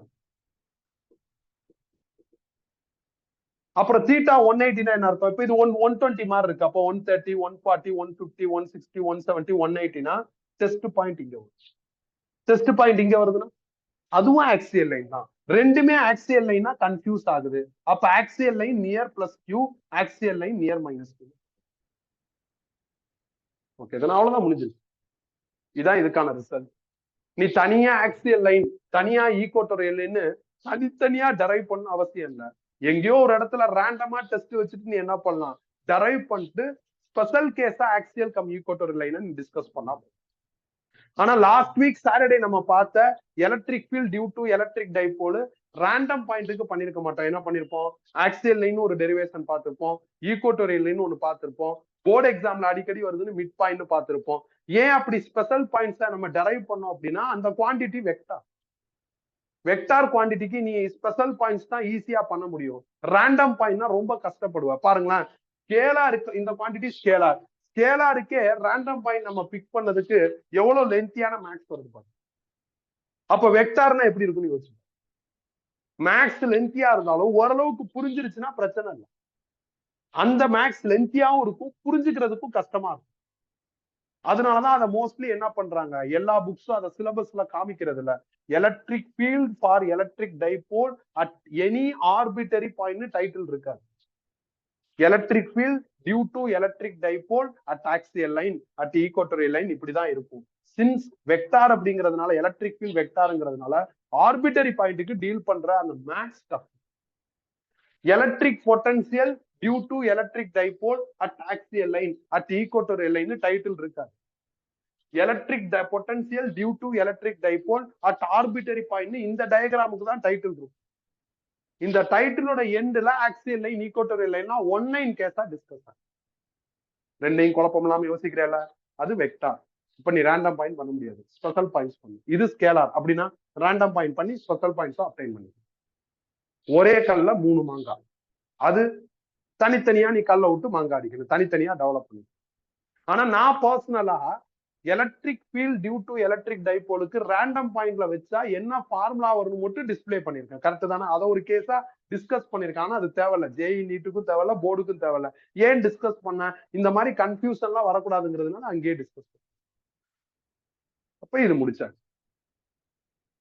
கிளியரா? ரொம்ப முக்கியமான ஒரு கொஸ்டின். இந்த வருஷம் போர்டு எக்ஸாம்ல இந்த கொஸ்டின் வந்திருந்தது.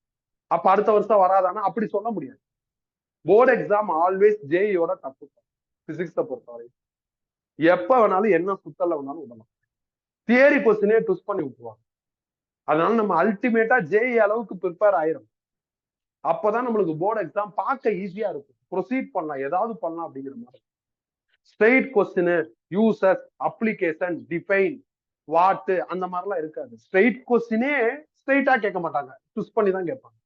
நிறைய ப்ராப்ளம்ஸ் ரொம்ப ஸ்ட்ரகிள் ஆகும். இப்போ போன வாரம் டெஸ்ட்ல நான் ஒரு 2 கொஸ்டின் பிகினிங்ல ப்ராப்ளம் கேட்டிருந்தேன், ரெண்டுமே என்சிஆர்டி கொஸ்டின்.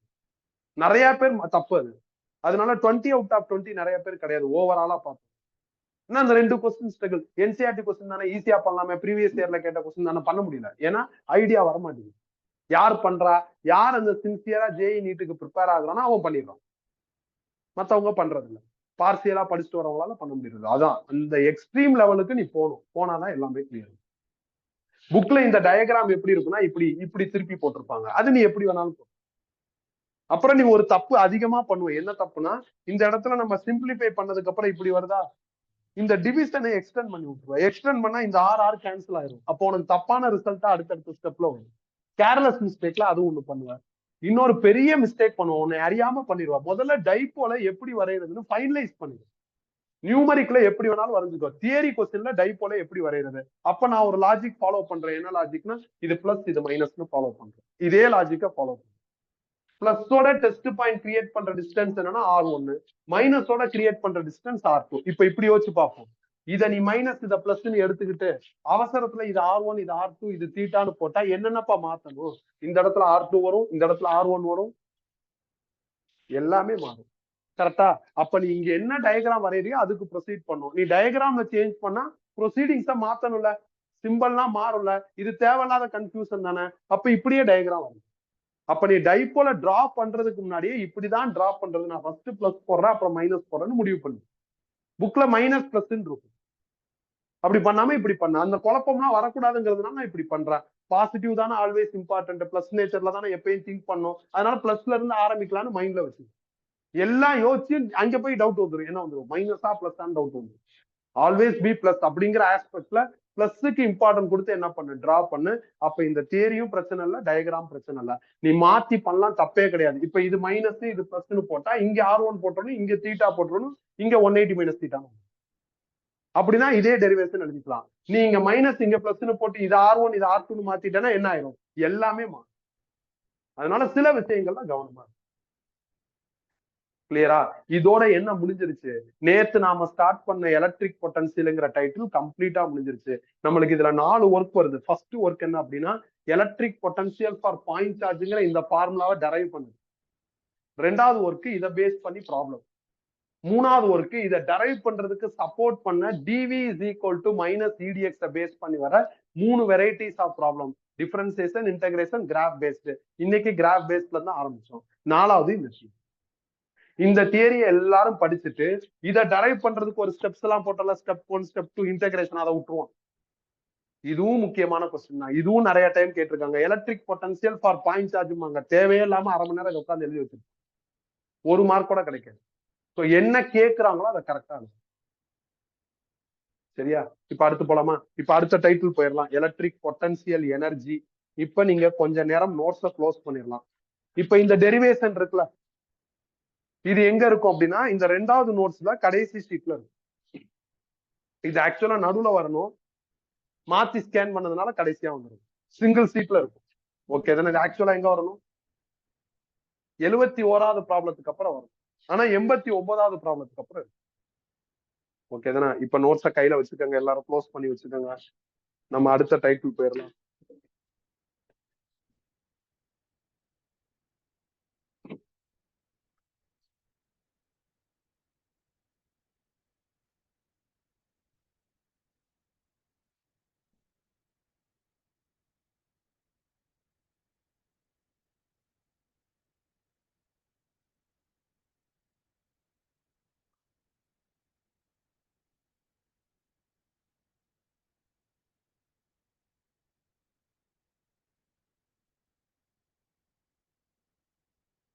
நெக்ஸ்ட் போலாமா?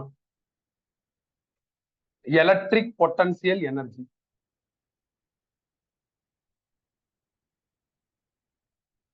இதை நான் யூங்கிற சிம்பல்ல டினோட் பண்ணுவேன். எனர்ஜிங்கிறது பேசிக்கா ஸ்கேலார் குவான்டிட்டி. அகைன் ஸ்கேலார் குவான்டிட்டிங்கிறதுனால நம்மளுக்கு கொஞ்சம் ரிலாக்ஸ்டா இருக்கும் ப்ராப்ளம்ஸ். எலக்ட்ரிக் பொட்டன்சியல் எனர்ஜிங்கிற இந்த தியரிக்கு தேவையான கண்டென்ட்டை நீங்க டெவலப் பண்ணணும்னா இதுக்கு முன்னாடி படிச்ச தியரியில கிளியரா இருக்கணும். இதுக்கு முன்னாடி படிச்சது நேத்து படிக்க ஆரம்பிச்சது என்னப்பா? Electric potential. அப்ப ஃபர்ஸ்ட் எலக்ட்ரிக் பொட்டன்சியலை முடிப்போம். அதுக்கப்புறம் இன்னைக்கு கிளாஸ்க்குள்ள வரும். அதாவது இன்னைக்கு தேவையான கண்டென்ட்குள்ள வரும். எலக்ட்ரிக் பொட்டன்சியல்ங்கிற தியரியை நம்ம கிளியரா எடுத்துட்டு வரணும்னா அதுக்கு முன்னாடி இருக்கிற டைட்டில் இருந்து ஸ்டார்ட் பண்ணணும். அதுக்கு முன்னாடி இருக்கிற டைட்டில் என்ன? Electric field. Electric field for point charge. அதுக்கு பிளான் பண்ணா அடுத்தடுத்து ஆட்டோமேட்டிக்கா. அப்ப நான் ஒரு பாயிண்ட் சார்ஜ கம்ஃபர்டபிலிட்டிக்காண்டி ஜூம் பண்ணி வரைஞ்சிக்கிறேன். இதை சுத்தி ஒரு இன்விசிபிள் இம்பாக்ட் இருக்கும். அதான் எலக்ட்ரிக் ஃபீல்டு. இன்விசிபிள்ங்கிறதுனால எவ்வளவு இருக்குங்கிறத பார்த்து சொல்ல முடியாது, எவாலுவேட் பண்ணி தான் சொல்லணும். அப்ப ஃபாரடே ஒரு சஜஷன் கொடுக்குறாரு, ஒரு சார்ஜ சுத்தி இருக்கிற எலக்ட்ரிக் ஃபீல்டை எவாலுவேட் பண்றதுக்கு டெஸ்ட் வைங்க அப்படிங்கிறாரு. எங்க டெஸ்ட் வைக்கிறது? எங்க வேணாலும் வைக்கலாம். ஃபாரடே சொன்ன மாதிரி நான் ஏதோ ஒரு ரேண்டம் பாயிண்ட்ல வைக்கிறேன். அதே ஃபாரடே டெஸ்டா யூனிட் பாசிட்டிவ் சார்ஜ பிளேஸ் பண்ண சொல்றாரு. உடனே டவுட் வருது, ஏன் யூனிட் பாசிட்டிவ் சார்ஜ்? ஃபாரடே சில ரீசன் சொல்றாரு. ரீசன் சொல்லிட்டு அனெக்சரா வேணா மாத்திக்கங்கிறாரு. ஆனா ஒரு டெஃபனிஷனை போய் ஸ்பாயில் பண்ண வேண்டிய நெசசிட்டி எப்பயும் நம்மளுக்கு வராது. டெஃபனிஷன் சொல்லியிருக்காங்கன்னா அதை ஃபாலோ பண்ணலாம், அதுதான் நல்லது. மாத்துனதுக்கான காரணமும் நம்ம தான் சொல்லணும். நம்மள்ட்டையும் காரணம் கிடையாது. அதனால ஃபாரடே சொன்ன மாதிரி நான் ஒன் குழுமே என்ன பண்றேன், டெஸ்டா வைக்கிறேன். இதுவும் பிளஸ் சார்ஜ், சோர்ஸ் சார்ஜுங்கிற இந்த மெயின் சார்ஜும் பிளஸ். ரெண்டுமே பிளஸ்னா என்ன ஆகும்னா ரிப்பல் ஆகும். ரிப்பல் ஆகுறப்போ ஒரு ஃபோர்ஸ் ஜெனரேட் ஆகும். that force on unit positive charge. இதுக்கு பேர் தான் electric field R electric field intensity சொல்லலாம். நீங்க கூலும்ஸ் லான்னு இதுக்கு முன்னாடி டைட்டில் எந்த டைட்டில்? எலக்ட்ரிக் ஃபீல்டுக்கு முன்னாடி டைட்டில் கூலும்ஸ் லா. அதுல ஃபோர்ஸ் கால்குலேட் பண்ணுவோம். அந்த ஃபோர்ஸை கால்குலேட் பண்ணி இங்க போட்டு சிம்பிளிஃபை பண்ணா electric field for point charge கிடைச்சிரும், which is q divided by 4 pi epsilon naught distance square. Okay தானே? போய் செக் பண்ணி பாருங்க, எலக்ட்ரிக் ஃபீல்ட செக் பண்ணி பாருங்க. இந்த லெசன்ல அல்டிமேட் என்ன அப்படின்னா, இனிஷியலா நீங்க பாயிண்ட் சார்ஜை பத்தி டிஸ்கஸ் பண்ணும், வேற சார்ஜுக்குள்ள போக கூடாது. இது ரொம்ப முக்கியம். ரெண்டாவது, நீங்க ஸ்கேலாரா வெக்டாரான்னு வெரிஃபை பண்ணாம டிராவலே பண்ணக்கூடாது. அப்ப எலக்ட்ரிக் ஃபீல்ட் ஸ்கேலாரா வெக்டாராங்கிறது எலக்ட்ரிக் ஃபீல்ட் டிஸ்கஸ் பண்றப்பே படிச்சாச்சு வெக்டார்ன்ட்டு. அந்த டிஸ்கஷன்லயே நீட்டா டைரக்ஷன் எப்படி மார்க் பண்றதுங்கிறத புரிஞ்சுக்கிட்டு அதுக்கப்புறம் க்ளூ ஜெனரேட் பண்ணோம். க்ளூ படி பிளஸ் சார்ஜ்னா அவுட்வேர்டு. இப்ப நாம டிஸ்கஸ் பண்ணிருக்கிறதுனா யாருப்பா? எலக்ட்ரிக் ஃபீல்டுக்கான கண்டென்ட். இங்க இருந்து நாம எங்க போகணும்? எலக்ட்ரிக் பொட்டன்சியலுக்குள்ள போகணும். அப்ப டயக்ராம்ல அப்டேட் பண்ணுங்க. ஃபர்ஸ்ட் அப்டேட் அந்த டைரக்ஷனை கொஞ்சம் எக்ஸ்டெண்ட் பண்ணி விட்டுருங்க. ரெண்டாவது அப்டேட், இந்த test point PS strike out பண்ணிட்டு ஏன்னு மாத்துங்க. ஒரு புது பாயிண்டை இன்ட்ரோ பண்ணுங்க. பி, ஏக்கும் பிக்கும் நடுவுல இருக்கிற இந்த கேப் வந்து டிஎக்ஸ், பிக்கும் இந்த சார்ஜுக்கும் நடுவுல இருக்கிற டிஸ்டன்ஸ் வந்து எக்ஸ்.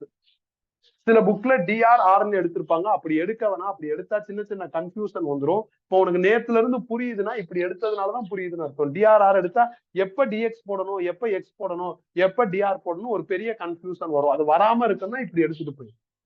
நெக்ஸ்ட் என்ன, நாம எலக்ட்ரிக் பொட்டன்சியலை டெவலப் பண்ணா பிரிலிமினரியா ஒரு டேர்ம் ரெடி பண்ணும். அதை நான் ஸ்டெப் 1ல டீல் பண்றேன். இதுல என்னோட பிளான் என்ன அப்படின்னா, ஏங்கிற பாயிண்ட்ல இருந்து பிங்கிற பாயிண்ட்டுக்கு 1 கூலும் சார்ஜ் மூவ் பண்ணலாம் அப்படிங்கறத பிளான். ஆக்சுவலா இந்த 1 கூலும் சார்ஜ் இந்த பக்கம் போறதுக்கு தான் இன்ட்ரெஸ்ட் காணும். ஏன்னா ரெண்டுமே பிளஸ் ரிப்பல் ஆகும். அப்ப அந்த சைடு தான் போகும். ஆட்டோமேட்டிக்கா ஏல இருந்து பிக்கு அந்த 1 கூலும் வராது. அப்ப நாம என்ன பண்ணோம், அது போகலைன்னு ஆசைப்பட்டாலும் நாம பிடிச்சி தள்ளி விட்டு பிக்கு கொண்டு போவோம். நாம பிடிச்சி தள்ளி விடணும்னா கண்டிப்பா எனர்ஜி ஸ்பெண்ட் பண்ணணும். பிசிக்ஸ் படி ஸ்பெண்ட் பண்ற எனர்ஜிக்கு இன்னொரு பேர் என்னன்னா ஒர்க். ஏன் எனர்ஜி ஸ்பெண்ட் பண்ணும்? எலக்ட்ரிக் ஃபீல்டுக்கு ஆப்போசிட்ல போறோம். அப்ப எலக்ட்ரிக் ஃபீல்டுக்கு அகெயின்ஸ்டா போறதுனால எனர்ஜி ஸ்பெண்ட் பண்ண வேண்டியதா இருக்கு. ஸ்பெண்ட் பண்ற எனர்ஜி ஆர் ஒர்க்குக்கு இந்த இடத்துல பொட்டன்சியல் டிஃபரன்ஸ் பேரு. இந்த பொட்டன்சியல் டிஃபரன்ஸை டிவின்னு டினோட் பண்ணலாம். இதோட யூனிட் வந்து வோல்ட். இப்ப இது அப்படியே ஸ்டேட்மெண்டா மாத்திட்டா பொட்டன்சியல் டிஃபரன்ஸோட டெஃபினிஷன் கிடைச்சிரும். Work done to move unit positive charge from one point to another point against electric. இதான் பொட்டன்சியல் டிஃபரன்ஸோட டெஃபினிஷன். டிஃபைன் பண்ணியாச்சுன்னா ஃபார்முலா ரெடி பண்ணுங்க. டிஃபைன் பண்றப்பே ஒர்க் டன் தான் ஸ்டார்ட் பண்றோம். ஒர்க்கோட basic formula force into displacement. இந்த இடத்துல ஒர்க்கை டிவின்னு எழுதியிருக்கோம். ஃபோர்ஸுக்கு பதில் F. Displacement A to B move பண்ணதுனால டிஎக்ஸ்னு போடலாம். அப்புறம் அகேன்ஸ்ட்ங்கிற வேர்டை கன்வின்ஸ் பண்றதுக்கு ஒரு மைனஸ் போடலாம். இந்த டைட்டில் எலக்ட்ரிக் பொட்டன்சியலோட கான்செப்ட் படி நீங்க கம்பல்சரியா 1 கூலும் தான் மூவ் பண்ணும். ப்ரீவியஸ் டைட்டில்ல கூட நீ 1 கூலுமுக்கு பதில் சம்மதர் கூலும் வச்சுக்கலான் இருக்க. ஆனா இங்க mandatory 1 coulomb mandatory, some other coulomb நீ தொடவே கூடாது. 1 கூலுமே நீங்க மூவ் பண்றதுனால 1 கூலுமே யூஸ் பண்றதுனால எஃப் தூக்கிட்டு ஈன்னு மாத்திக்கலாம். சும்மா ரேண்டமா ஒரு டேமை இன்னொரு டேமாலாம் மாத்த முடியாது. ஸ்ட்ராங் ரீசன் இருந்தாதான் மாத்த முடியும். 1 கூலும்னு நீங்க இந்த இடத்துல போட்டா இ எஃப் எனக்கு எப்படியா இருக்கும்னா ஈக்குவலா இருக்கும். அதனால நான் எஃப் ஈன்னு ரீப்ளேஸ் பண்றேன். இது step 1. But plan electric potential from their potential energy. அப்ப ஸ்டெப் 2ல நான் எலக்ட்ரிக் பொட்டன்சியலை ரெடி பண்ண போறேன். இப்ப இதுல என்ன பண்ண போறேன்னா இதே 1 கூலும் சார்ஜை தான் மூவ் பண்ண போறேன். எப்படி? அதே மாதிரி எலக்ட்ரிக் ஃபீல்டுக்கு அகெயின்ஸ்டா. அப்படி மூவ் பண்றதுக்கு நான் என்ன பண்ணி ஆகணும்? எனர்ஜி ஸ்பெண்ட் பண்ணி ஆகணும். ஸ்பெண்ட் பண்ற எனர்ஜிக்கு இன்னொரு பேர் என்னன்னா ஒர்க். இந்த ஒர்க் ஆர் எனர்ஜியை இப்ப நான் எலக்ட்ரிக் பொட்டன்சியல்னு கால் பண்றேன். எலக்ட்ரிக் பொட்டன்சியலை நான் விங்கிற சிம்பல்ல டினோட் பண்றேன். இதோட யூனிட் வோல்ட். ஓகே தானே? பட் மேல இருக்கிறதே கீழே எழுதி இருக்கிறதுனால யூனிட்ல நான் எந்த சேஞ்சும் பண்ணல. ஆனா மேல இருக்கிறதுக்கும் கீழே இருக்கிறதுக்கும் ஒரு மைனூட் ஆர் மேக்சிமம் ஆர் ஏதோ ஒரு வகையில ஒரு டிஃபரன்ஸ் இருக்கு. என்ன டிஃபரன்ஸ் அப்படின்னா இதுல இங்க உங்களோட மூவ்மெண்ட் எங்க இருந்து எங்க இருக்கு? A to B. இதுல எங்க இருந்து எங்க வரணும் அப்படின்னா இன்ஃபினிட்டி டு நோன் பாயிண்ட்டுக்கு வரணும்.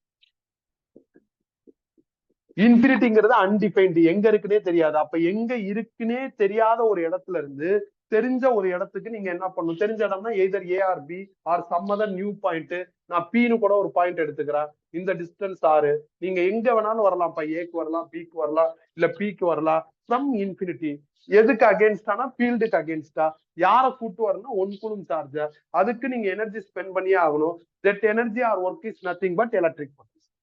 அப்போ work done to move unit positive charge from infinity to known point against electric. இதான் எலக்ட்ரிக் பொட்டன்சியல். அப்ப டிஃபைன் பண்ணியாச்சுன்னா ஃபார்முலா ரெடி பண்ணும். டிஃபைன் பண்றப்பே நம்ம எப்படி ஆரம்பிக்கிறோம்? ஒர்க்னு ஆரம்பிக்கிறோம். ஒர்க்னா என்ன? Force into displacement. இந்த ஒர்க்கை தான் இங்க வீனு டினோட் பண்ணிருக்கேன்.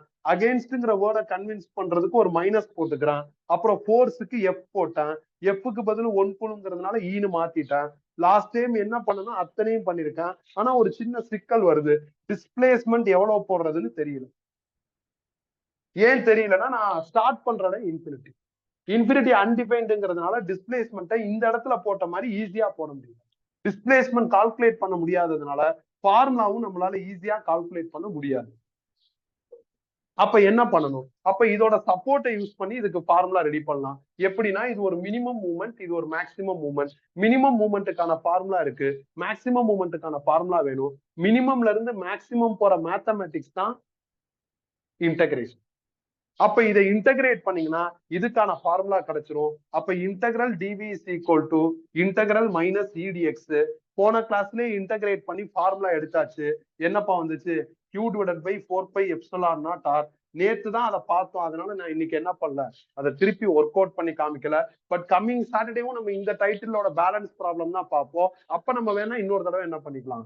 இன்டகிரேட் பண்ணிக்கலாம், பிராக்டிஸ் பண்ணிக்கலாம். 1க்கு 2 தடவை நடத்துறதுனாலயோ இல்ல நீ கவனிக்கிறதுனாலயோ நஷ்டம்லாம் ஆகாது, நல்லதுதான். அப்ப செகண்ட் அதாவது எலக்ட்ரிக் பொட்டன்சியலையும் முடிச்சாச்சு. ஆனா நம்மளோட பிளான் இன்னைக்கு என்னது? Electric potential energy. அப்ப எலக்ட்ரிக் பொட்டன்சியல் எனர்ஜினா என்ன? அதை ஸ்டெப் 3ல டிஸ்கஸ் பண்ணுவோம். இதை முடிச்சிட்டோம்னா பிராக்ஷன் ஆஃப் செகண்ட்ல அதை முடிச்சிடலாம்ப்பா. எலக்ட்ரிக் பொட்டன்சியல்ல நீங்க கம்பல்சரியா எத்தனை கூலும் மூவ் பண்ணும்? 1 கூலும் மூவ் பண்ணும். எலக்ட்ரிக் பொட்டன்சியல் எனர்ஜில 1 கூலுமை தவிர்த்து நீ வேற யார வேணாலும் மூவ் பண்ணலாம். 2 கூலும் மூவ் பண்ணலாம், 5 கூலும் மூவ் பண்ணலாம், 0.5 கூலும் மூவ் பண்ணலாம். ஆனா 1 கூலும் யூஸ் பண்ணலாம். அப்ப நான் இதை ஸ்ட்ரைக் அவுட் பண்ணிட்டு Q கூலும்னு எழுதிட்டேன். அப்ப இன்ஃபினிட்டிங்கிற பாயிண்ட்ல இருந்து ஏதோ ஒரு நோன் பாயிண்ட்டுக்கு நான் என்ன பண்றேன் அப்படின்னா Q கூலுங்கிற சார்ஜ மூவ் பண்ண போறேன். எப்படின்னா எலக்ட்ரிக் ஃபீல்டுக்கு அகெயின்ஸ்டா. அப்படி மூவ் பண்ணணும்னா நான் எனர்ஜி ஸ்பெண்ட் பண்ணணும் ஆர் ஒர்க் பண்ணணும். அந்த எனர்ஜி ஆர் ஒர்க்குக்கு இப்ப என்ன பேர் அப்படின்னா எலக்ட்ரிக் பொட்டன்சியல் எனர்ஜின்னு பேரு. சில புக்ல எலக்ட்ரோஸ்டாட்டிக் பொட்டன்சியல் எனர்ஜின்னு ஸ்டாட்டிக்ங்கிற ஒரு வார்த்தையை விட அடிக்கடி சேர்த்துக்குவாங்க. எல்லாம் ஒண்ணுதான். இதுக்கும் வித்தியாசமே இல்லை பாருங்க. ஒரு மைனூட் சேஞ்ச் தான். இதுல எக்ஸாக்டா எவ்வளவு மூவ் பண்ணும்? 1 கூலும். அதுல Q கூலும் மூவ் பண்ணும். அப்ப இது எப்படிப்பா டிஃபைன் பண்றது? Work done to move Q coulomb charge from infinity to known point against electric. ஈஸியா டெஃபினிஷன் டிஃபைன் பண்ணியாச்சுன்னா என்ன பண்ணும்? ஃபார்முலா ரெடி பண்ணுமா? ரொம்ப சிஸ்டமேட்டிக்கா ஆத்தென்டிகேட்டடா ரெடி பண்ண அவசியம் இல்லை. இதை வச்சு இதுக்கு ஈஸியா ரெடி பண்ணலாம். எப்படி? 1 கூலுமா மூவ் பண்றப்ப ஸ்பெண்ட் பண்ற எனர்ஜி யாருன்னா V. அப்ப 2 கூலும் மூவ் பண்ணா ஸ்பெண்ட் பண்ற எனர்ஜி என்ன வரணும்? 2Vன்னு வரணும். 5 கூலும் மூவ் பண்ணா 5V. இப்ப நான் Q கூலும் மூவ் பண்ணதுனால ஸ்பெண்ட் பண்ண energy U is equal to QVன்னு வருது. இது வந்து ஆர்ஜின் ஃபார்முலா ஆஃப் பொட்டன்சியல் எனர்ஜிப்பா. நிறைய பேருக்கு இந்த ஃபார்முலா தெரியாது. எனக்கு இதுவும் இம்பார்ட்டன்ட். ஆர்ஜின் ஃபார்முலா எனக்கு கரெக்டா புரியணும். அதனாலதான் நான் இந்த ரூட்ல வந்திருக்கேன். ஆர்ஜின் ஃபார்முலா தேவையில்லைன்னா வேற ரூட்ல கூட நம்ம போகலாம். ஓகே தானே? இப்ப நெக்ஸ்ட் என்ன? நெக்ஸ்ட் நீங்க விக்கு பதில் இதை ஃபில் பண்ணுங்க. ஃபில் பண்ணா என்ன ஆகும்? U is equal to small q capital Q divided by 4 pi epsilon naught Rன்னு வந்துரும். ஸ்மால் Q கேபிட்டல் Qன்னு சொல்றதுக்கு எனக்கு அன்ஈஸியா இருக்கு. அதனால நான் இப்படி மாத்திக்கிறேன். Q1 Q2 by 4 pi epsilon naught Rன்ட்டு. Rங்கிறது டிஸ்டன்ஸ் பிட்வீன் டூ சார்ஜ். இதுக்கு நீங்க ஒரு டயக்ராம் சின்னதா இப்படி கூட போட்டுக்கலாம். இது Q2, இது Q1, இது Rன்னு கூட முடிஞ்சிருச்சு. ஆர்ஜின் ஃபார்முலாவும் கிடைச்சிருச்சு. நிறைய ப்ராப்ளத்துல யூஸ் ஆகிற ஃபார்முலாவும். அவ்வளவுதான். இதான் பொட்டன்சியல். ஒரு பெரிய பிளஸ் பாயிண்ட் இந்த டைட்டில் இருக்குப்பா. என்ன பிளஸ் பாயிண்ட்னா, பாயிண்ட் சார்ஜுக்கு தான் நம்ம எப்பயுமே பொட்டன்சியல் எனர்ஜி கண்டுபிடிப்போம். சம்மதர் ஷேப் வரவே வரும். சம்மதர் ஷேப் எதுல அதிகமா டாமினேட் ஆகும்னா எலக்ட்ரிக் ஃபீல்ட்ல, மாடரேட்டா எலக்ட்ரிக் பொட்டன்சியல். பொட்டன்சியல் எனர்ஜிலையும் கூலும்ஸ்லாலையும் மேக்சிமம் பாயிண்ட் சார்ஜ். கூலும்ஸ்லால மேக்சிமம் பாயிண்ட் சார்ஜ், பொட்டன்சியல் எனர்ஜில ஒன்லி பாயிண்ட் சார்ஜ். நான் அதனாலதான் மொத்தமா எல்லா டைட்டிலையும் பாயிண்ட் சார்ஜுக்கு முடிக்கிறேன், குழப்பம் வரக்கூடாது. அதுக்கப்புறம் சம்மதர் ஷேப் எல்லாத்தையும் அடுத்தடுத்து எந்தெந்த டைட்டில படிக்கணுமோ காஸ்லாவுக்கு கீழே படிச்சுட்டு போயிடலாம். குழப்பம் கன்ஃபியூசன் இருக்கா? பெரிய லெசன். இந்த ஃபார்முலா முடிச்சாரு. எல்லாம் முடிச்சதுக்கு அப்புறம் யாரோ ஒரு ஆள் இதை பாக்குறான். பாக்குறப்ப Q குழும மூவ் பண்ணும் போட்டிருக்காங்க அப்படின்னு டயக்ராம் போறப்ப அவனுக்கு டவுட் வந்துடும். ஏன்னா இதுவும் Q குழும் தான், இதுவும் Q குழும் தான். அப்ப எதை மூவ் பண்றது அப்படிங்கிற டவுட். எதை வேணாலும் மூவ் பண்ணிக்கலாம். 1 குழும்னா வேற சான்ஸே கிடையாது. நீ 1 குழும மூவ் பண்ணும். Q குழும்னா ரெண்டுமே Q குழும் தான். அப்ப எதை வேணாலும் மூவ் பண்ணும். அப்ப நீங்க இதை பிக்சடா வச்சுக்கிட்டு இதை இன்ஃபினிட்ல இருந்து இங்க கொண்டு வந்தாலும் ஓகே தான். இல்ல இதை பிக்சடா வச்சுட்டு இதை இன்ஃபினிட்ல இருந்து கொண்டு வந்தாலும் ஓகே தான். இல்ல ரெண்டையுமே பக்கத்துல கொண்டு வந்தாலும் ஓகே தான். இப்ப நான் சொன்ன எல்லா ஓகேவையும் ஸ்டேட்மெண்டா மாத்துறாங்க. bringing two charge each other, assembling the charges each other from infinite position. இதெல்லாம் இப்ப நான் அடுத்தடுத்து சொன்ன ஸ்டேட்மெண்ட்லாம் இந்த பொட்டன்சியல் எனர்ஜிக்கான டெஃபினிஷன் தான். இந்த டெஃபினிஷனை வச்சு உன்னால இந்த ஃபார்முலாவை ரெடி பண்ண முடியாது. இதை வச்சு இதுன்னு ஈஸியா பண்ணலாம். ஈஸியஸ்ட் ரூட்ல எல்லாத்தையும் கலெக்ட் பண்ணிட்டா ஆர்ஜின் ஃபார்முலாவும் கிடைச்சிரும், உருப்படியான ஃபார்முலாவும் கிடைச்சிரும். ஆல்சோ மித்த டெஃபினிஷன்ஸும் புரியும். கன்ஃபியூஷன் வரவே வரும். இப்ப இந்த term electric potential energy for 2 point charge derive பண்ணுங்க அப்படின்ட்டாங்கன்னா இப்படியே எழுது. 3 மார்க்கா இந்த இன்டகிரேஷனை பண்ணிடு. 2 மார்க்கா இன்டகிரேஷன் பண்ணாது இந்த மாதிரி ஆன்சரை மட்டும் எழுது. புரியுதா? இந்த இடத்துல இந்த மேக்ஸை டெவலப் பண்ணு. எப்ப? மார்க்க பார்த்து டெவலப் பண்ணு. பட் ரொம்ப ரேர்ப்பா இந்த கொஸ்டின் தியரியா கேட்கறதுக்கு வாய்ப்பு ரொம்ப கம்மி. எனக்கு தெரிஞ்சு பெருசா வந்ததே இல்லை. ஏன்னா பொட்டன்சியல் எனர்ஜினா ப்ராப்ளம் தான் கேட்பாங்க. போர்டு எக்ஸாம்னாலும் ப்ராப்ளம் தான். ஏன்னா பொட்டன்சியல் எனர்ஜினா ப்ராப்ளம்ஸ்ல நிறைய வெரைட்டிஸ், ஏகப்பட்ட வெரைட்டிஸ் இருக்கு. எப்படி கூலும்ஸ்லால நிறைய வெரைட்டிஸ் இருந்ததோ அதே மாதிரி இதுல இருக்கு. கன்ஃபியூஸ் பண்ணி விடலாம் ஈஸியா. ரொம்ப சிம்பிளா ஸ்டேட்மெண்ட்டை லைட்டா மாத்தி சின்ன சேஞ்சஸ் பண்ணி நிறைய குழப்பி விடணும். அதனால எல்லா கொஸ்டின் செட்டரும் இந்த டைட்டில்னா ப்ராப்ளம் கேட்டலாம் அப்படிங்கிற பிளானுக்கு தான் போவாங்க. இதுக்கு முன்னாடி டைட்டில் எலக்ட்ரிக் பொட்டன்சியல்ல ஒரு பெரிய டெரிவேஷன் இப்ப பார்த்தோம், அது இருக்கு. எலக்ட்ரிக் ஃபீல்ட்ல ஆக்சியல் ஈக்குவல் டெரிவேஷன்ஸ் இருக்கு. அப்ப அதெல்லாம் டெரிவேஷன்ஸ் வேணா கேட்டுக்கலாம். இதுல ப்ராப்ளம் கேட்கலாங்கிற இன்டென்ஷன் தான் வரும். இந்த டெரிவேஷனை கேட்கறதுக்கு யாரும் பெருசா இன்ட்ரெஸ்ட் காமிக்கிறது இல்லை. இப்ப நாம இந்த ஃபார்முலாவையும் இந்த ஃபார்முலாவையும் வச்சு ஒரு சில ஸ்டைல இன்னைக்கு முடிக்கணும். ஓகே தானே? இன்னொரு அட்வான்டேஜ் இருக்கு இந்த தியரியை பொறுத்தவரை. என்ன அப்படின்னா, தியரி படிச்சாதான் ப்ராப்ளம் சால்வ் பண்ண முடியுங்கிற லாஜிக் கிடையாது. உனக்கு ஃபார்முலா தெரிஞ்சாவே ப்ராப்ளம் சால்வ். அது ஒரு பெனிஃபிட். இது எனக்கு தெரியாது ஞாபகம் வச்சுக்கோ, மொக்கையா ஞாபகம் வச்சுக்கிட்டா கூட ப்ராப்ளம் டீல் பண்ணிடலாம். நீ தியரியை இப்படி ஆத்தென்டிகேட்டடா இந்த ஸ்டைல்ல படிச்சுதான் ப்ராப்ளம் பண்ணணுங்கிற அவசியம் கிடையாது. பட் நான் நடத்துறப்ப தியரி வைஸ் போய் தான் ப்ராப்ளம் போக முடியும். நான் போயிட்டு வெறும் ஃபார்முலான்னு சொல்லி போக முடியாது. நான் ஏன் இதை பின் பாயிண்ட் பண்றேன்னா, ஸ்கூல்ல என்ன பண்ணுவாங்க, இந்த தியரி அரைகுறையா நடத்திட்டு ப்ராப்ளம் மட்டும் பயங்கரமா போடுவாங்க. உனக்கு ஒரு ஃபீல் வரும், ப்ராப்ளம் புரியலையா, ஒருவேளை வந்து நம்ம தியரி படிக்காதனாலே அப்படின்ட்டு. அப்படி கிடையாது. இதுல ப்ராப்ளம் புரிஞ்சுக்கலாம். ஆனா ப்ராப்ளம்ல நிறைய வெரைட்டிஸ் இருக்கிறதுனால கன்ஃபியூஷன் வரும். அதனால புரியாம போகும். அப்ப நம்ம கவனமா என்ன பண்ணுவோம், ப்ராப்ளம் முடிக்க முடிக்க முடிக்க க்ளூ ஜெனரேட் பண்ணும். இன்னைக்கு பெருசா தேவைப்படாது. அடுத்த கிளாஸ்ல முக்கியமான ப்ராப்ளம்ஸ் எல்லாம் இன்னைக்கு பார்ப்போம். அடுத்த கிளாஸ்ல இன்னும் முக்கியமானது பாக்குறப்ப சில சில க்ளூஸ் கிரியேட் ஆகும். அதை நல்லா ஞாபகம் வச்சுக்கிட்டா கன்ஃபியூஷன் வரும். இதுல ஏதாவது டவுட் இருந்தா கேட்க. அகைன் அடுத்த கிளாஸ்ல மித்த ப்ராப்ளம்ஸ் பாக்குறதுக்கு முன்னாடி நம்ம ஃபுல்லாவே ஒரு தடவை ரிவைஸ் பண்ணிட்டு தான் பார்ப்போம்.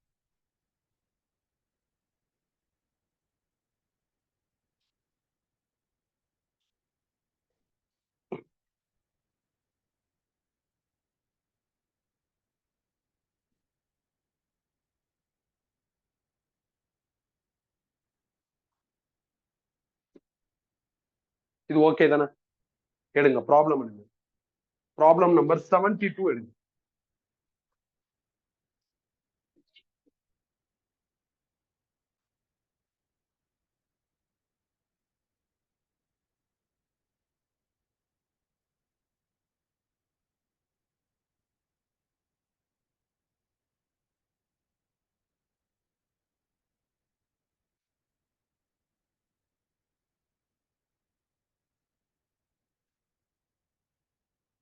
Find electric potential energy for the configuration shown below. இந்த கான்ஃபிகரேஷன் அவங்க ஆஃபர் பண்ணிருக்காங்க. எலக்ட்ரிக் பொட்டன்சியல் எனர்ஜி கால்குலேட் பண்ண சொல்றாங்க. இந்த டிஸ்டன்ஸ் R12, இது R13, இது R23 டிஸ்டன்ஸ் கொடுத்தாங்க. Find electric potential energy to configure the structure, to assemble the structure. அப்படியெல்லாம் சொல்லிட்டாங்கன்னா, ஒரு ஸ்ட்ரக்சர் கொடுத்து இதை ஃப்ரேம் பண்ணி இதை பில்ட் பண்ண அசம்பிள் பண்ணு அப்படியெல்லாம் சொல்லிட்டாங்கன்னா நீங்க step by step procedure follow பண்ணணும். அதான் ரொம்ப இம்பார்ட்டன்ட். நான் ப்ரொசீஜரை ஃபாலோ பண்ணி எண்ட் ரிசல்ட்டை காமிக்கிறேன். காமிச்சதுக்கு அப்புறம் எண்ட் ரிசல்ட் உனக்கு ஞாபகம் வச்சுக்கிற மாதிரி ஈஸியா இருந்தா நீ ஞாபகம் வச்சு, இல்ல எனக்கு கஷ்டமா இருக்குன்னா நீ ப்ரொசீஜர் தான் ஃபாலோ பண்ணு. இப்ப யாரும் நோட்ஸ் பார்க்க கூடாது, போர்டை பாருங்க. Step number 1. இந்த 3 சார்ஜ்ல ஏதாவது ஒரு சார்ஜ உள்ள எடுத்துடுவாங்க. நான் Q1 உள்ள எடுத்துட்டு வரேன். நீங்க யார வேணாலும் உள்ள இன்ட்ரோ பண்ணலாம். நான் ஒரு ஆர்டரா போலாம். அதனால Q1 எடுத்து. சிங்கிள் சார்ஜ் இருந்தா U ஃபார்ம் ஆகாது. U ஃபார்ம் ஆகும்னா மினிமம் 2 சார்ஜ். இதான் யூவோட ஃபார்முலா. ஓகே, அடுத்து ஸ்டெப் 2. ஸ்டெப் 2 ரூல் என்னன்னா, ஸ்டெப் 1ல என்ன டயக்ராம் இருக்கோ அதை ரீட்ரா பண்ணுங்க. நெக்ஸ்ட் சார்ஜை இன்ட்ரோ பண்ணுங்க. நீங்க Q2 இன்ட்ரோ பண்ணலாம், Q3 இன்ட்ரோ பண்ணலாம். நான் ஆல்ரெடி சொன்ன மாதிரி ஆர்டரா போகும். Q2 இன்ட்ரோ பண்றேன். இந்த டிஸ்டன்ஸ் கொஸ்டின்ல ஆஃபர் பண்ணிருக்காங்க R12. இப்ப நீங்க U கால்குலேட் பண்ணுங்க. யார் உள்ள வந்திருக்கா? Q2. அப்ப Q2 ஹைலைட் பண்ணி U எழுது. அவ்வளவுதான் முடிஞ்சிருச்சு. யூவோட ஃபார்முலாவை மைண்ட்ல ஏத்திக்கங்க, அதை அப்படியே போகணும். எழுதுறப்ப யார் உள்ள வந்திருக்காங்களோ அவங்களுக்கு இம்பார்ட்டன்ஸ் கொடுத்து எழுதுனா எப்பயுமே கன்ஃபியூஸ் ஆகும். அடுத்து ஸ்டெப் 3. ஸ்டெப் 3ல நம்மளோட டியூட்டி என்னன்னா, ஸ்டெப் 2ல என்ன டயக்ராம் இருக்கோ அதை டிரா பண்ணிருங்க. இப்படி பழைய டயக்ராம் டிரா பண்றப்ப டார்க்கா வரும். நெக்ஸ்ட் சார்ஜ உள்ள எடுத்துடுவாங்க. நெக்ஸ்ட் சார்ஜ் யாருன்னா Q3. இப்ப யார் உள்ள வந்திருக்கா? Q3. ஒன்ஸ் ஒரு புது சார்ஜ் உள்ள வந்துருச்சுன்னா புது சார்ஜுக்கும் பழைய சார்ஜுக்கும் உள்ள டிஸ்டன்ஸ் ஐடென்டிஃபை பண்ணுங்க. கொஸ்டின்ல கொடுத்துருவாங்க, இல்ல நம்மளால கால்குலேட் பண்ண முடியும். அப்படிதான் கரெக்டா? இப்ப அடுத்து என்ன? யார் உள்ள வந்திருக்கா? Q3 தானே. அப்ப Q3 ரிலேட்டட் U எழுதுங்க. அப்ப Q3 Q1 divided by 4 by epsilon naught R13, Q3 Q2 divided by 4 by epsilon naught R2. இப்போ உனக்கு லாஜிக் புரிஞ்சிருக்கும். எப்பயுமே யார் உள்ள வராங்களோ அவங்களோட யூவை மட்டும்தான் நீ என்ன பண்ணணும், ஹைலைட் பண்ணிட்டே வரும். அவ்வளவுதான்.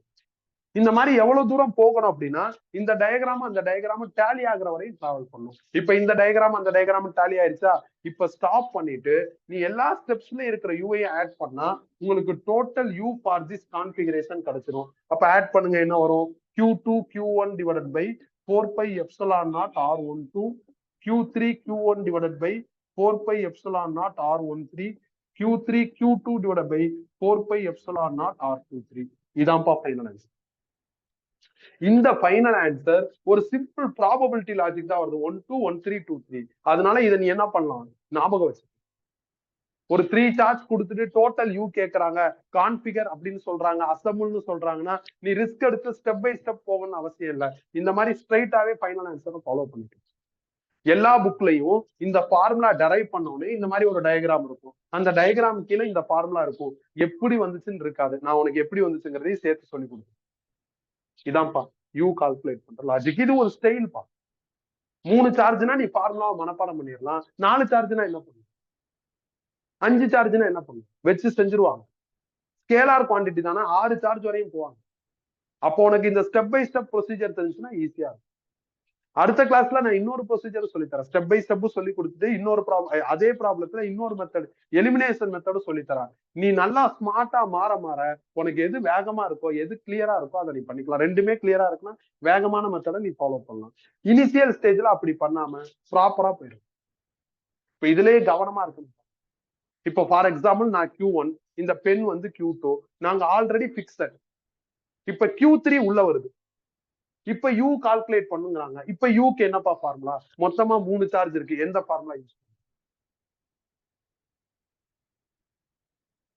Q2வும் Q1ம் ஆல்ரெடி பிக்சட்.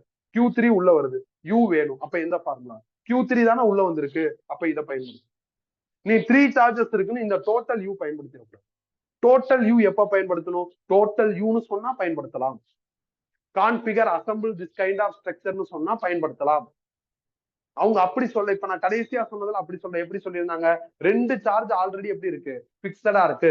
ஒருத்தன் புதுசா உள்ள வரான், அவனோட யூ கேட்கறாங்க. அப்ப அவனோட மட்டும் கண்டுபிடி. இப்ப நான் சொன்ன இந்த பாயிண்ட் உனக்கு புரியுதுல? இது புரியணும்னா இந்த ப்ரொசீஜர் தெரிஞ்சாதான் புரியும். நீ ஃபார்முலா மனப்பாடம் பண்ணா புரியாது. இப்ப இப்படி யோசிச்சு பார்ப்போம். Q1ம் Q3 பிக்சடா இருக்கு. Q2 உள்ள வருது. அப்ப யூ என்ன? Q2 Q1, Q2 Q3ன்னு போயிடும். அப்ப ஆல்ரெடி சில பேர் பிக்சடா இருக்காங்கன்னா அவங்களுக்கு யூ தேவையில்ல. புதுசா யார் வர்றாங்களோ அவங்களோட ரிலேட் ஆகுற யூவை மட்டும் கண்டுபிடிச்சோம். இந்த மாதிரிலாம் கொஸ்டின்ல ட்விஸ்ட் வைப்பாங்க. அப்புறம் இந்த ஸ்ட்ரக்சர் ட்ரையாங்கிள் மாதிரி இருக்கா, உடனே எல்லாரோட மைண்ட் செட் என்ன ஆகும்? ட்ரையாங்கிள் வந்துருச்சுன்னா இந்த ஃபார்முலா அப்படின்னு ஒரு தாட் வரும். அப்படி கிடையாது. 3 சார்ஜ் ஸ்ட்ரெயிட் லைன்ல இருந்தாலும் இந்த ஃபார்முலா யூஸ் பண்ணிக்கலாம். ஏன்னா நாம டீல் பண்ணிட்டு இருக்கிறது energy. Energy structure independent and path independent.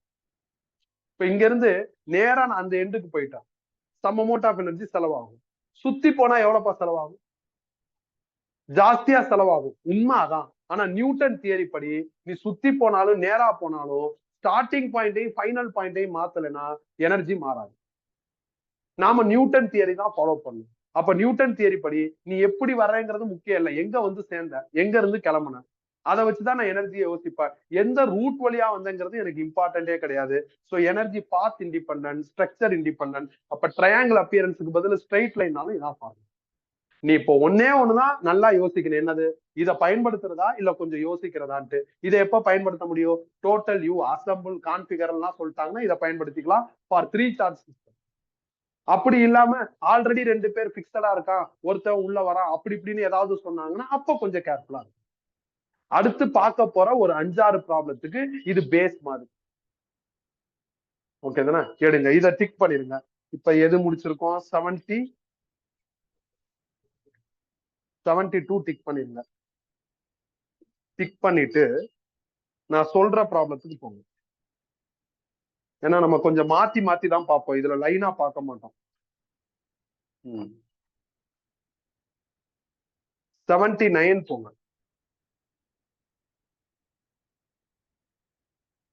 79.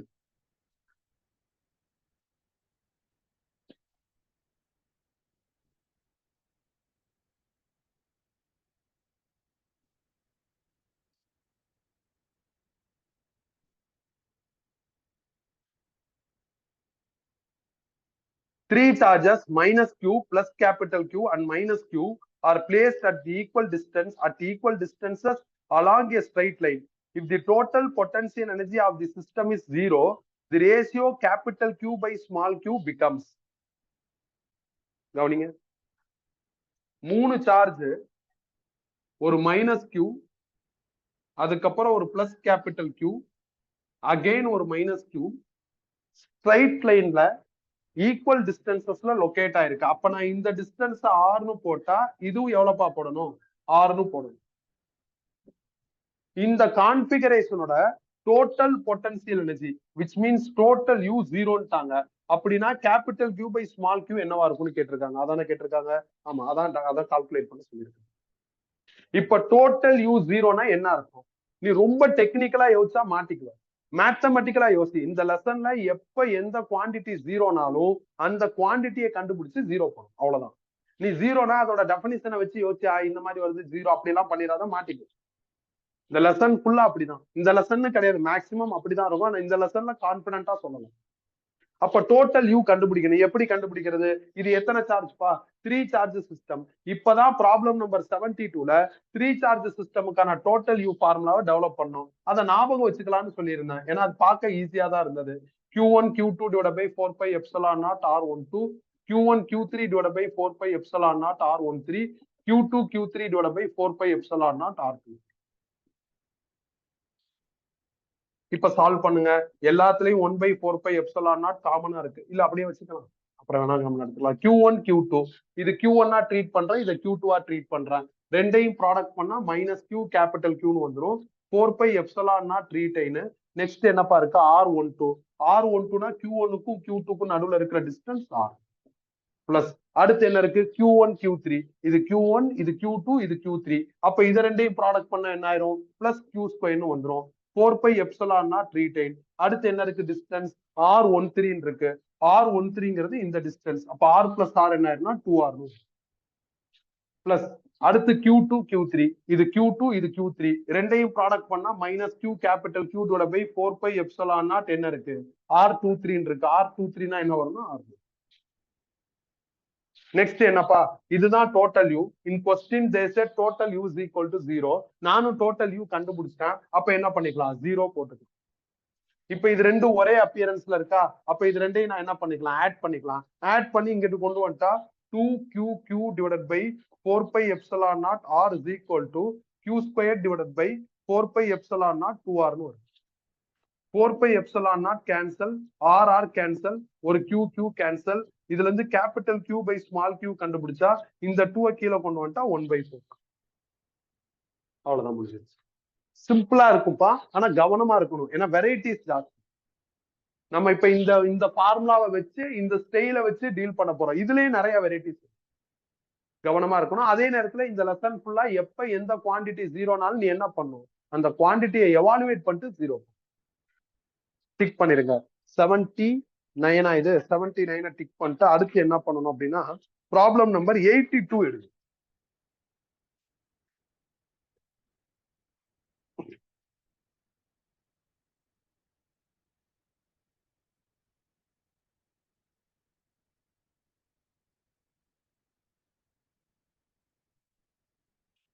Calculate the work done to associate the system of 3 charges placed on the vertices of a triangle as shown.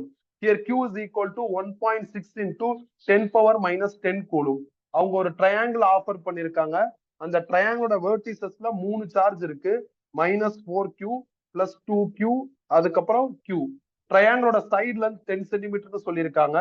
என்ன calculate பண்ண சொல்லியிருக்காங்கன்னா work done to assemble this charge கேட்டிருக்காங்க. Work டன்னாலும் எனர்ஜினாலும் என்னது? ஒண்ணுதான். Work டன்னா total நீ கண்டுபிடிக்கணும்னு அர்த்தம். Total energy total you கண்டுபிடிக்கணும்னு அர்த்தம். 3 charge சிஸ்டமுக்கு total you formula இதான்.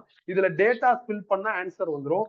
எனக்கு 1/4 எப்சிலான் நாட் காமனா இருக்கு, அதை வெளியே எடுத்துடலாம். First product of Q1 Q2.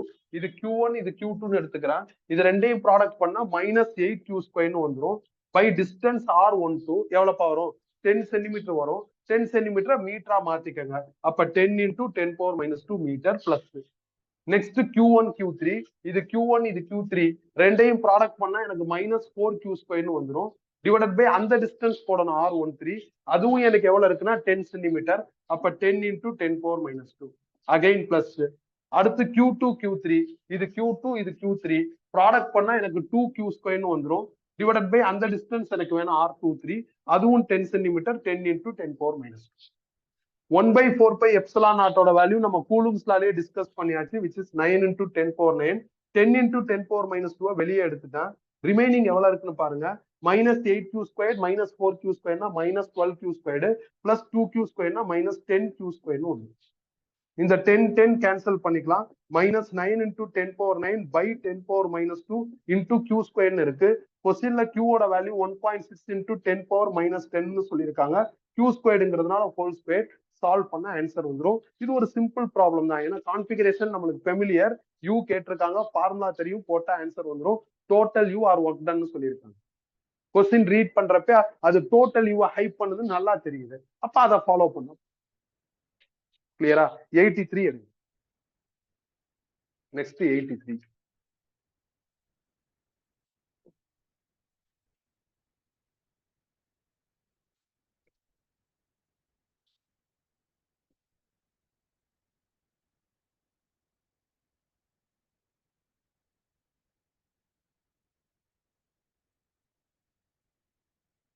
A point charge of +2 microcoulomb is kept fixed at the origin. Another point charge of +4 microcoulomb is brought from far off point to a point at a distance 50 cm from the origin.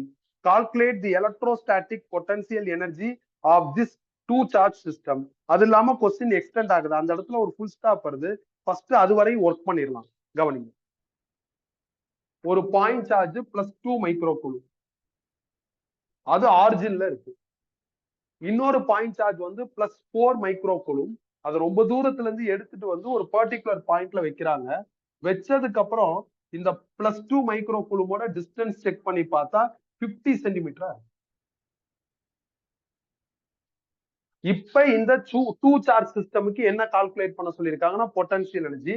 நான் இதை Q1 இதை Q2ன்னு எழுதிக்கிறேன். Two charge சிஸ்டமுக்கு potential energy கண்டுபிடிக்கிறதுக்கு என்கிட்ட formula இருக்கு. அதை நான் அதுல டேட்டா ஃபில் பண்ண ஆன்சர் வந்துடும். Q1 2 மைக்ரோகூலும், Q2 எவ்வளவுனா 4 மைக்ரோகூலும். 1/4πε0ங்கிறது 9 × 10⁻9. ஆறுங்கிறது டிஸ்டன்ஸ் பிட்வீன் டூ சார்ஜ், அது 50 சென்டிமீட்டர் மீட்டரா மாத்திட்டேன். சால்வ் பண்ணி நீ ஃபைனல் ஆன்சர் எடுத்து. ஸோ பெரிய செக்மெண்டா இருக்கு. கொஸ்டினை ரீட் பண்ணி டயக்ராம் டிரா பண்ணி ஈஸியா ஃபைனல் ஆன்சர் எடுத்துடலாம். அதுக்கு அடுத்து அதுலயே ஒரு கண்டினியூஷன் இருக்கு. அதை பாருங்க. another charge of +1 microcoulomb is brought to a point distance 100 cm from each of these two charges. bracketல assume to be kept fixed. what is the work done அப்படின்னு சொல்றாங்க. அதாவது இந்த ரெண்டு சார்ஜும் இப்ப பிக்ஸடா இருக்கு. Q1 எவ்வளவுனா +2 மைக்ரோகூலும், Q2 எவ்வளவு அப்படின்னா +4 மைக்ரோகூலும். இந்த டிஸ்டன்ஸ் 50 சென்டிமீட்டர். இது பிக்ஸடா இருக்கு. இன்னொரு சார்ஜ் புதுசா வருது. அது யாருன்னா +1 மைக்ரோகூலும். அந்த சார்ஜை நீங்க ஒரு பாயிண்ட்ல லொகேட் பண்ணிட்டு மித்த ரெண்டு சார்ஜோட டிஸ்டன்ஸ் செக் பண்ணி பார்த்தா 100 சென்டிமீட்டர் வரணுங்கிறாங்க. அப்ப நீங்க தான் லொகேட். அப்பதான் என்ன ஆகும், உங்களுக்கு ஈவன் டிஸ்டன்ஸ் வரும் 100 சென்டிமீட்டர். நீங்க இங்கேயோ வேற இடத்துலயோ லொகேட் பண்ணா வராது. பெர்பெண்டிகுலர் பைசெக்டார் எஃபெக்ட்ல லொகேட் பண்ணாதான் வரும். இதை நான் Q3ன்னு எடுத்துக்கிறேன். +1 micro. they said we have to locate Q3 in some point so that it create 100 cm to both charges அப்படிங்கிறாங்க. அப்ப எப்படி வைக்கணும்னு யோசிக்கணும். இப்ப நீங்க இங்க வைக்கிறீங்கன்னு வச்சுக்கோங்களேன் 100ல, இது 100ன்னு வந்துடும், இது 150ல வரும். ரெண்டு சார்ஜுக்கும் 100 வரணும்னா எப்படி வச்சா கரெக்டா இருக்கும் அப்படின்னு யோசிச்சு வைக்க வேண்டியது. வச்சாச்சு. இப்ப இதுக்கான ஒர்க் டன் கேட்டிருக்காங்க. இவங்க ரெண்டு பேரும் பிக்சட்னு சொல்லிட்டாங்க. அப்ப யார் உள்ள வந்திருக்கா? Q3 உள்ள வந்திருக்கு. அப்ப யூவோட ஃபார்முலா எப்படி எழுதணும்? யார் உள்ள வந்திருக்காங்களோ அவங்கள மைண்ட்ல வச்சுக்கிட்டு எழுதணும். அப்ப Q3 Q1 / 4πε0 R13, Q3 Q2 / 4πε0 R23. இப்போ உனக்கு லாஜிக் தெளிவா புரிஞ்சு. நீ அவசரத்துல 3 சார்ஜ் இருக்குன்னு டோட்டல் யூ ஃபார்முலா எழுதிட முடியாது. என்ன கேட்டிருக்காங்களோ அதுக்கு ஒர்க் பண்ணும். ஓகே தானே? இப்ப சால்வ் பண்ணுங்க.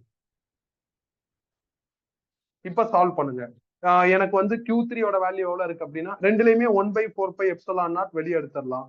Q3 ஓட வேல்யூ எவ்வளவு இருக்கு அப்படின்னா 1 மைக்ரோகூலும். அதுக்கப்புறம் Q1 ஓட வேல்யூ 2 மைக்ரோகூலும். R13 இந்த டிஸ்டன்ஸ் 100 சென்டிமீட்டர். 100 சென்டிமீட்டர்னா 1 மீட்டர். அகைன் எனக்கு Q3 ஓட வேல்யூ எவ்வளவு இருக்குன்னா 1 மைக்ரோகூலும். Q2 ஓட வேல்யூ எவ்வளவு இருக்குன்னா 4 மைக்ரோகூலும். R23 என்ன அப்படின்னா இந்த டிஸ்டன்ஸ், அதுவும் 100 சென்டிமீட்டர். 100 சென்டிமீட்டர்னா 1 மீட்டர். இப்ப நீங்க சால்வ் பண்ணி ஆன்சர். சில இடங்கள்ல நாம ரொம்ப கேர்ஃபுல்லா இருக்கோம். அதுக்கு உதாரணம் இது. பிராக்கெட்ல அஸ்யூம் டு பி கெப்ட் ஃபிக்ஸ்ட்னு சொல்லியிருக்காங்களா, அது ரொம்ப இம்பார்ட்டன்ட். நல்ல கொஸ்டின் செட்டர், அதனால தெளிவுபடுத்துறாரு. இல்லைன்னா கொஸ்டின் தெளிவில்லாத மாதிரி இருக்கும். அப்ப நம்ம எப்படிடா கண்டுபிடிக்கிறது அப்படிங்கிற பிரச்சனை வரும். கொஸ்டின் செட்டர் தெளிவுபடுத்துவாங்கப்பா. மேக்ஸிமம் கொஸ்டின்ல கிளாரிட்டி இருக்கும். ஃபுல் ஸ்டாப், கமா எல்லாத்துக்கும் மீனிங் இருக்கும். ஓகே, இதை நான் டிக் பண்ணுங்க. So 83 over. அடுத்து நம்ம எங்க போகணும் அப்படின்னா 85 எடுங்க. 85 ஒரு 2 குட்டி ப்ராப்ளம் இருக்கு, அதை முடிச்சிட்டோம்னா கிளாஸை க்ளோஸ் பண்ணிடலாம். இன்னைக்கு 2-3 ப்ராப்ளம் இருக்கு குட்டியா.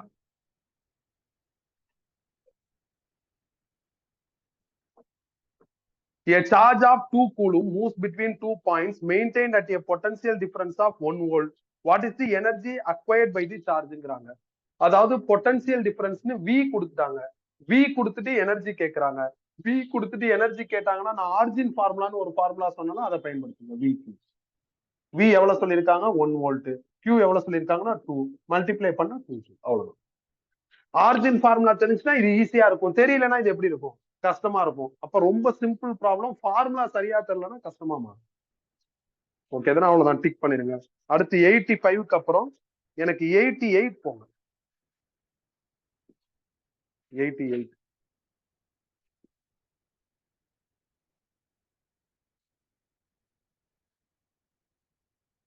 2 points A and B are maintained at a potential of 7 volt and minus 4 volt respectively.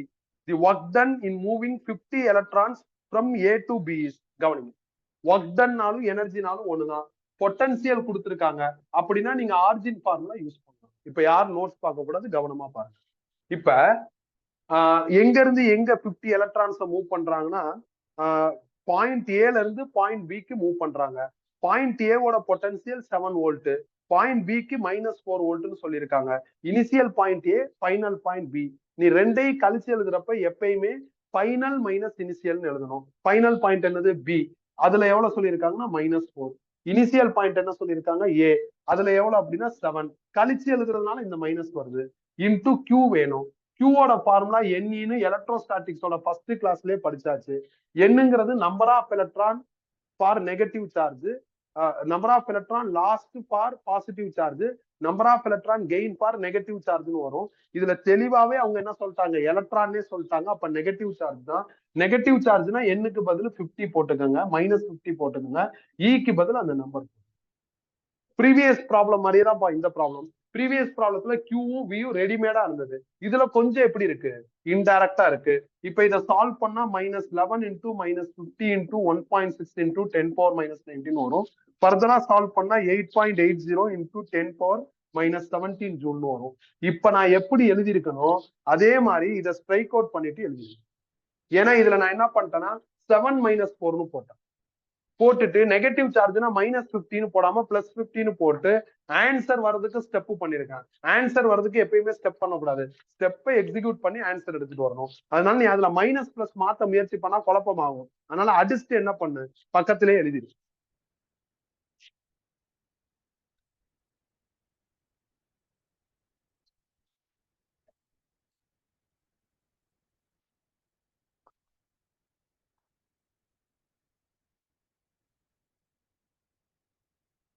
ஏன்டா லேட்?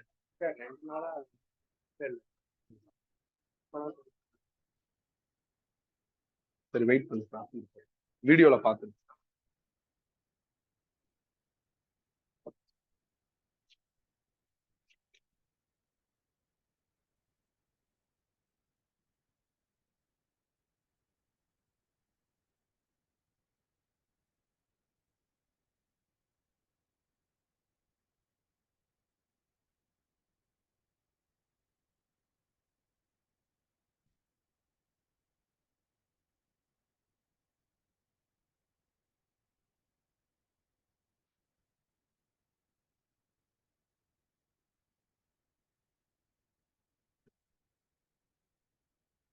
முடிச்சிட்டீங்களா? இன்னும் ஒரே ஒரு ப்ராப்ளம், ப்ராப்ளம் நம்பர்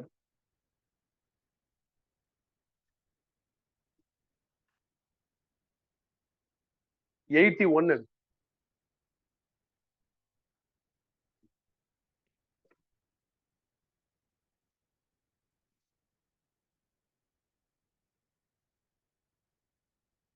Calculate 1.